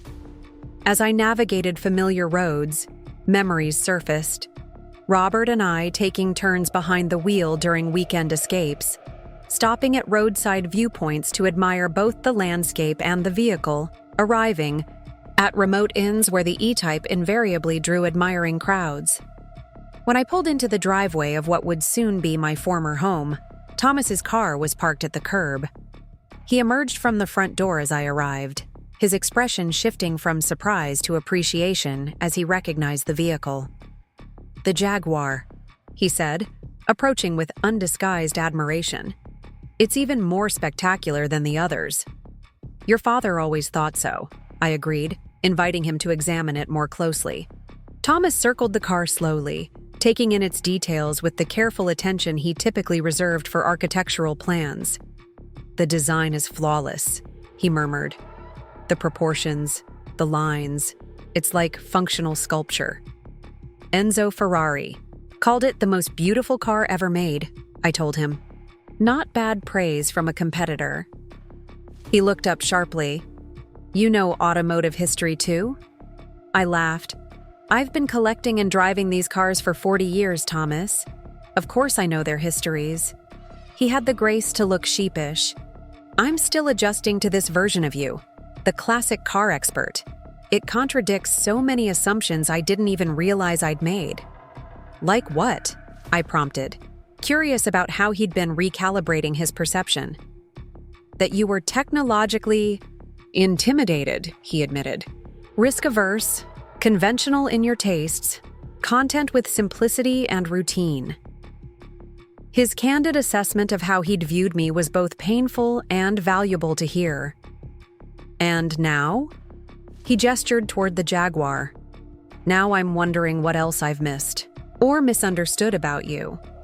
What other passions and knowledge you possess that I never bothered to discover." His insight felt like progress, an acknowledgement that his perception had been limited rather than my reality. "I came by to help pack the kitchen," he said, changing the subject. "But I can come back later if you'd rather take the Jaguar for a longer drive." "Actually," I suggested, "why don't you come with me? There's a coastal route your father and I used to love. It showcases what makes these cars special." Thomas hesitated only briefly before nodding. "I'd like that." For the next 2 hours, we drove along winding coastal roads, the Jaguar handling the curves with impressive agility despite its age. I found myself sharing stories about Robert and me that Thomas had never heard, our early dates before children, weekend adventures with the cars, the precision with which Robert had taught me to handle high-performance vehicles. He always said I had better instincts for the Mercedes, I explained as we paused at a scenic overlook. He preferred the Jaguar's temperament, a bit more dramatic, requiring a firmer hand. The Mercedes suited my more methodical approach. Thomas leaned against the car's gleaming hood, studying me with newfound respect. "You really do know these machines intimately." "They've been part of our lives for decades," I reminded him, "just not the part you saw." As we headed back toward town, Thomas asked a question that surprised me. "Have you considered what will happen to the cars eventually? In your estate planning, I mean." The question wasn't inappropriate given their significant value, but it revealed his continuing adjustment to seeing these vehicles as actual assets rather than just symbolic revelations. "I've updated my will," I confirmed. "The cars will be divided between you, Melissa, and the grandchildren, though of course any of you could choose to sell rather than maintain them." He nodded thoughtfully. "Emma would probably keep hers. She hasn't stopped talking about them since her visit." "And you?" I asked, curious about his perspective. I'm not sure, he admitted. They're extraordinary machines, but the maintenance and storage requirements are substantial. I might not have the knowledge or time to care for them properly. That's a perfectly reasonable consideration, I assured him. These cars deserve owners who can fully appreciate and maintain them. Sometimes that means recognizing when they should pass to new hands. When we returned to the house, Melissa's car had joined Thomas's at the curb. She emerged from the front door as we pulled into the driveway, her eyes widening at the sight of the Jaguar. Another one? She asked, approaching with a mixture of disbelief and reluctant admiration. The final piece of the collection, I confirmed, just in time for the move. She circled the car slowly, much as Thomas had earlier. It's beautiful, she admitted. I can see why you and Dad loved it. Want to take a drive? I offered, extending the same invitation I'd given Thomas. Melissa glanced at her watch. I can't today. Too much to do before heading home. I nodded, accepting her. Refusal without pressure. Another time, perhaps. Maybe, she conceded, her tone non-committal. I came by to drop off more boxes for packing, and to tell you I've reserved the Ocean Grill for Friday night, for that final family dinner Thomas suggested. The restaurant choice surprised me. It was more upscale than our usual family gatherings, known for its spectacular coastal views and excellent seafood. That sounds lovely, I told her. Thank you for arranging it. It seemed appropriate, she said with a small shrug. A proper goodbye to this chapter. As the closing date approached, final preparations accelerated. The cottage sellers agreed to let me store some belongings in the garage before the official moving day, allowing me to transfer the cars to their new home in advance, rather than seeking temporary accommodations for them. Frank helped coordinate the moves, driving the Mercedes while I took the Mustang, and Thomas volunteered to handle the Jaguar after a brief but thorough tutorial on its particulars. Seeing all three vehicles parked in their new home, the cottage's oversized garage that would now serve as both car storage and personal workshop, created a profound sense of rightness, of things falling into their proper places. The garage had clearly been designed by someone who appreciated functional spaces. Built-in cabinets lined one wall, with a workbench beneath ample windows that provided natural light. The previous owner's tool storage system remained as promised, ready to accommodate the equipment I'd selected from Robert's workshop. This is perfect, Frank declared, surveying the space appreciatively. Room for all three with space to work around them. Better than the storage facility for regular access and maintenance. Thomas ran his hand along the workbench. You could set up quite a workshop here, continue what Dad started. That's the plan, I confirmed. Not just storing these vehicles, but actively maintaining them. Using the skills Robert taught me. The evening before closing day, I walked through my soon-to-be former home one last time. Most rooms were empty now. Furniture and belongings either moved to the cottage, claimed by family members, donated, or sold. The vacant spaces echoed, with footsteps and memories, but without the melancholy I might have expected. Instead, I felt a curious lightness, as if the house itself was ready for new occupants, new stories. My chapter here had been full and meaningful, but it was complete. Tomorrow would bring the official transition, signing closing documents, handing over keys, saying final goodbyes to a structure that had sheltered 3 decades of my life. The family dinner Melissa had arranged at the Ocean Grill provided an appropriate ceremonial closure. Thomas and his wife Patricia arrived first, followed by Melissa, her husband James, and the grandchildren, Emma and Liam, both dressed more formally than their usual casual attire, signaling their understanding of the occasion's significance. The restaurant had reserved a private room with panoramic windows overlooking the coastline, the setting sun casting golden light across the water. A bottle of champagne waited in an ice bucket, ordered in advance by Melissa, a thoughtful touch that surprised me given her continued ambivalence about my moves. Once everyone was seated, Thomas raised his glass. "A toast," he announced, "to Mom and new beginnings." "To new beginnings," the others echoed, glasses raising in unison. Melissa cleared her throat. "And to honoring what came before, even as we move forward." I smiled at her, recognizing the conciliatory gesture. "Thank you. Both sentiments matter equally." The dinner that followed held none of the tension I had feared. Conversation flowed easily, moving between reminiscences of the family home and questions about the cottage. Emma enthusiastically described her upcoming visit to my new place, already planning which car she wanted to ride in first. Even Liam, typically absorbed in his phone at family gatherings, engaged with questions about whether the cottage had good internet and spaces for gaming during visits. As dessert arrived, Melissa surprised me again. "Mom, Thomas and I, have something for you." She nodded to her brother, who produced a small wrapped package from beneath the table. "A housewarming gift," he explained, placing it before me. "Or car warming, perhaps." Inside the elegantly wrapped box lay a leather-bound journal. Its cover, embossed with the silhouettes of the Mustang, Jaguar, and Mercedes arranged in a tasteful collage. "Open it," Emma urged, clearly in on the surprise. The first page held an inscription in Thomas's architectural handwriting. "For recording the journeys ahead, mechanical, geographical, and personal, with love and admiration." Subsequent pages revealed what made the gift truly special. Thomas had created custom templates for logging maintenance records, road trips, and restoration projects for each vehicle. The attention to detail showed genuine effort to connect with my interests, to acknowledge the importance of the cars in my life. "This is incredibly thoughtful," I said, genuinely moved.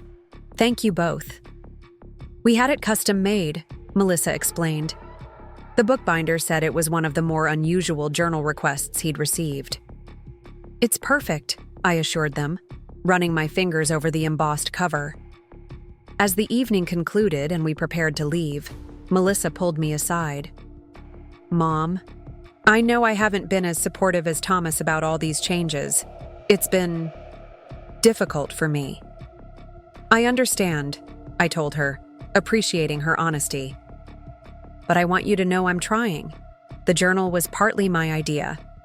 And I've been thinking about what you said, about having dimensions beyond being a mother. I think perhaps I've been projecting some of my own struggles with identity onto your situation." Her insight surprised me. "How so?"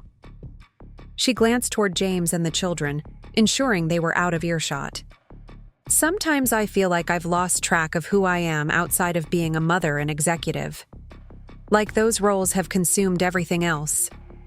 The confession created a new bridge between us, not as mother and daughter, but as women navigating similar challenges across different life stages. "Perhaps you could visit sometime," I suggested. "Just you. We could take the Jaguar along the coastal route. Talk without distractions." She hesitated briefly before nodding. "I'd like that. Not right away. I need a little more time, but soon." The next morning, closing day arrived with perfect fall weather. Clear skies, gentle temperatures, leaves beginning to show hints of gold and crimson. The legal process was straightforward. Papers signed, keys exchanged, handshakes with the new owners who seemed appropriately appreciative of the home they were acquiring. By noon, I stood in the cottage that was now officially mine. Smaller than my previous home, but perfectly proportioned for this chapter of life. The living room with its built-in bookshelves already held the volumes I'd selected to bring with me. The kitchen, compact but well-designed, contained just the essential equipment I actually used rather than the accumulated tools of decades. The main bedroom had space for precisely the furniture that mattered most to me. The reading chair where I'd spent countless evening hours, the bedside tables Robert had crafted, the lamp that cast the perfect light for nighttime reading. The second bedroom combined guest accommodations with a study area, featuring Robert's desk positioned to capture eastern light through windows that overlooked the garden. It was a space that acknowledged both my continuing connections to family and my need for personal creative space. Most significant was the garage, where all 3 cars now resided in climate-controlled comfort. Seeing them together in this new setting, I felt a profound sense of continuity amid change. They represented a thread of identity maintained through decades, the passion Robert and I had shared, the mechanical knowledge I'd developed, the appreciation for both beauty and engineering that had been temporarily overshadowed by other roles but never truly forgotten. After arranging the last of my personal items, I decided a drive was in order, a ceremonial christening of both the new home and this new chapter. The Jaguar seemed the appropriate choice, its combination of elegance and power matching my current state of mind. As I drove along familiar coastal roads, wind in my hair, the powerful engine responding to every subtle command, I reflected on the journey that had brought me here. Not just the physical relocation from family home to cottage, but the internal shift from accepting others' limiting perceptions to actively reclaiming my complete identity. The Honda incident, my children selling my car for my safety, had been a catalyst rather than a cause. The real transformation had been building for years, a gradual recognition that I had allowed myself to be redefined primarily through others' eyes, accepting diminishment as an inevitable consequence of aging rather than resisting the reduction of my full self. The revelation of the car collection had been theatrical, perhaps, but necessary. Concrete evidence that contradicted the narrative my children had constructed about their increasingly dependent mother. The cottage represented something more, subtle but equally important, a conscious choice to create a living environment that reflected who I was now, rather than remaining in spaces shaped by past roles and relationships. Turning the Jaguar toward home, my new home, I felt a sense of anticipation rather than nostalgia. There would be adjustments ahead, certainly. New routines to establish, new connections to nurture, new challenges to navigate. Relationships with my children would continue evolving as they adjusted to this more complete version of their mother. But the path ahead felt right, aligned with authentic desires rather than external expectations. There was freedom in that alignment, a liberation that came from living deliberately rather than by default. The cottage came into view as I rounded the final curve, its stone facade and traditional lines conveying both solidity and charm. The garage door raised smoothly with the remote, revealing the Mustang and Mercedes waiting like old friends to welcome their companion home. As I parked the Jaguar in its designated space, completing the reunion of the collection, I was struck by the symmetry of the moment. These cars, hidden away for years, had re-emerged into regular use just as aspects of my identity had resurfaced after temporary submergence. The timing felt not coincidental, but cosmic, as if the universe had arranged this convergence of vehicle and self-reclamation. I closed the garage door and walked the short path to the cottage's front entrance, keys in hand. The autumn sun cast long shadows across the garden, highlighting late-blooming flowers and the turning leaves of a Japanese maple near the porch. Wind chimes hanging from the eave played a gentle melody in the afternoon breeze. Stepping inside, I was greeted by the familiar sense of my own belongings now arranged in new configurations, creating fresh perspectives on cherished possessions. On the entry table sat the journal Thomas and Melissa had given me, its embossed cover catching the light. Beside it, I placed the keys to all 3 vehicles, no longer hidden away but prominently displayed, visible reminders of reclaimed passion. This cottage, with its intimate proportions and thoughtful design, represented more than just a housing change. It was physical evidence of a philosophical shift, from living spaces inherited or accumulated through circumstance to an environment consciously chosen to reflect current needs and desires. The journey that had begun with my children's well-intentioned but controlling decision to sell my car had led to this moment of authentic reinvention. Not a rejection of my past roles and relationships, but an expansion beyond their limitations. Not an abandonment of family connections, but a recalibration of how those connections functioned. As evening approached, I prepared a simple meal in my new kitchen, then settled into the reading chair positioned perfectly by the living room's largest window. Tomorrow would bring its own rhythms and discoveries.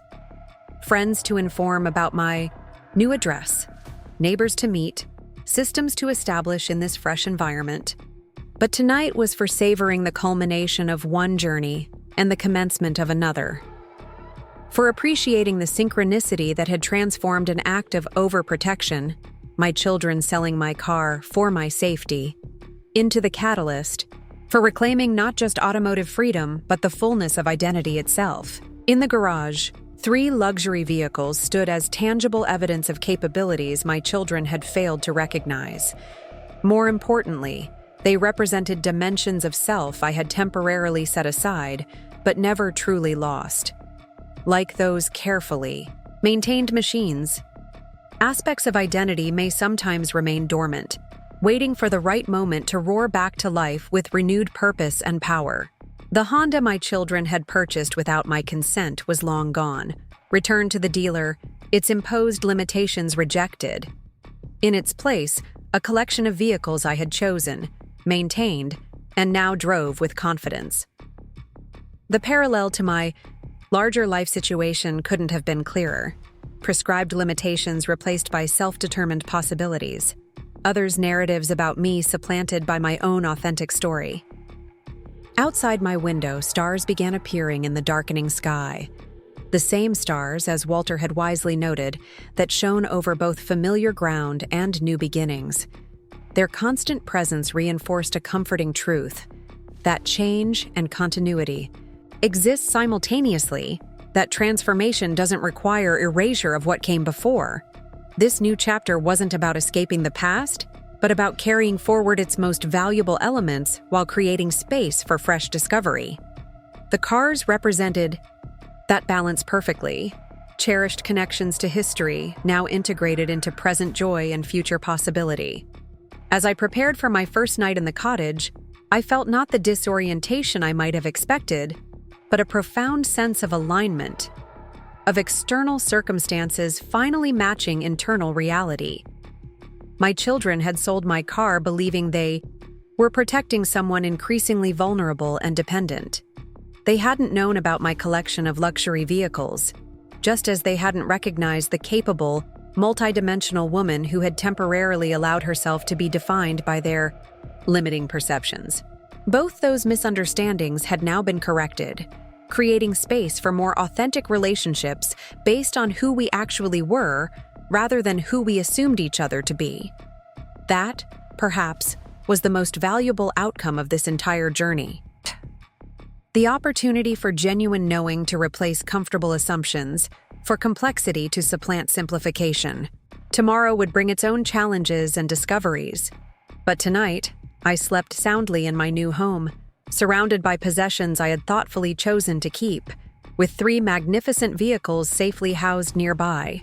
Tangible symbols of a self-reclaimed, a life deliberately shaped rather than passively accepted, a story continuing to unfold with renewed purpose and authenticity. 6 months into my new life at the cottage, spring had arrived in full force.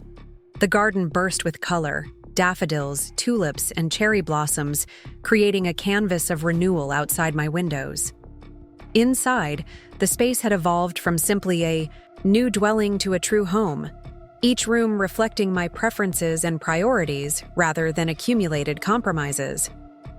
The most significant transformation, however, was in my relationships, particularly with my children.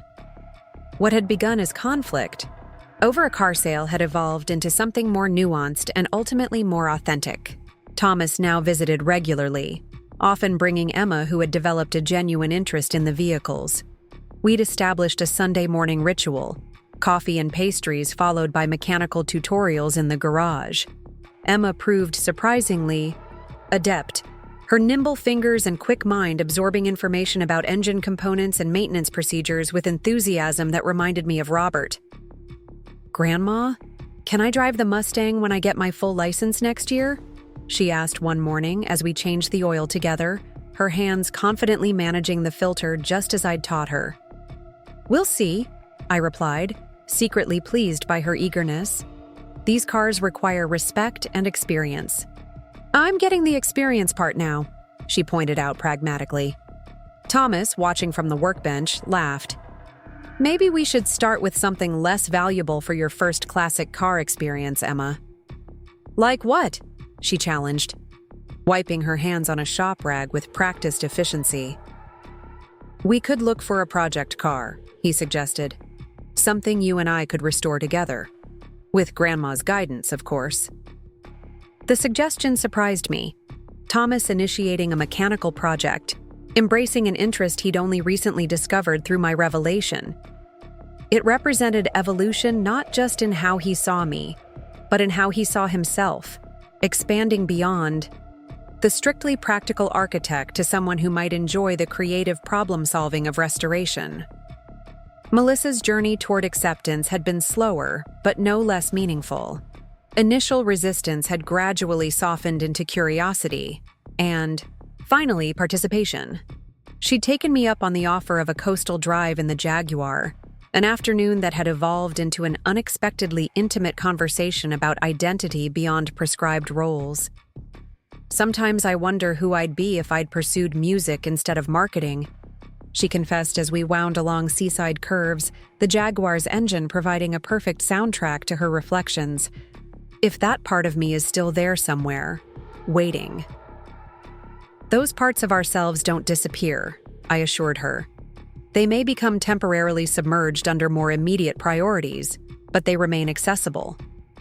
"Like your mechanical knowledge," she observed. "Hidden away but not lost." "Exactly, and it's never too late to reconnect with those dimensions." The conversation had marked a turning point, Melissa seeing me as someone with wisdom to offer about her own journey, rather than merely a parent requiring management. 2 weeks later, she'd surprised me by signing up for piano lessons, reclaiming a passion set aside 20 years earlier for career advancement. The cottage had become a gathering place different from the family home it replaced. Where holiday dinners had once been the focal point, now spontaneous visits centered around shared interests dominated. Liam testing his driving skills in empty parking lots with the Mustang. Thomas discussing architectural details of historical buildings we'd discovered on weekend drives. Melissa playing the small, upright piano I'd added to the living room, her skills rapidly returning with practice. Even Patricia and James, my children's spouses who had initially viewed my changes with detached bewilderment, had found their own connections to this new version of me. James, discovering my interest in jazz, began bringing vintage records from his collection for listening sessions on Sunday afternoons. Patricia, an amateur photographer, documented the cars in various settings, creating a stunning series she eventually exhibited at a local gallery. The vehicles themselves had evolved from shocking revelations to integrated elements of my identity. No longer secrets, but acknowledged dimensions of a multifaceted life. I drove them regularly, maintaining them with care but using them as they were intended rather than preserving them as museum pieces. Frank visited monthly, more as friend than mechanic now, though he still insisted on performing the most complex maintenance himself. "These beauties deserve expert hands," he'd say, though he'd gradually acknowledged that mine had become nearly as skilled as his own. Walter, my former neighbor, occasionally joined our Sunday gatherings, his unexpected knowledge of automotive history making him a valuable addition to discussions. He'd become something of an ambassador, bringing other enthusiasts to admire the collection, creating connections beyond family that enriched my expanding social circle. The most profound change, however, wasn't in my surroundings or relationships but within myself. The woman who had once accommodated diminishment, accepting others' limiting perceptions as inevitable consequences of aging, had been replaced by someone who lived with intention and authenticity. I still cherished my roles as mother and grandmother, but they no longer defined me exclusively. Teacher, mechanic, driver of magnificent vehicles, collector, friend, neighbor, music appreciator. All these aspects now coexisted comfortably, creating a self more complete than I'd been in years. One perfect spring evening, as sunset painted the sky in spectacular colors, I took the Mercedes for a solitary drive along my favorite coastal route. Windows down, the scent of ocean mixing with leather upholstery, I felt profound gratitude for the journey that had brought me here. What had begun with my children selling my car for my safety, a well-intentioned but controlling act born of limited perception, had catalyzed a reclamation I might otherwise never have initiated. Their attempt to restrict my independence had paradoxically launched me into greater freedom than I'd experienced in decades. As I guided the Mercedes around a familiar curve, the road ahead unfolded with inviting possibility, much like the life I'd reclaimed and reshaped through conscious choice rather than passive acceptance. There would be more challenges, certainly, more adjustments and evolutions as age brought its inevitable changes. But I would meet them as my complete self, never again allowing essential dimensions to be obscured by others' well-meaning, but limited understanding. The road curved onward, and I followed, driving confidently toward whatever adventures still awaited. Up next, you've got 2 more standout stories right on your screen. If this one hit the mark, you won't want to pass these up.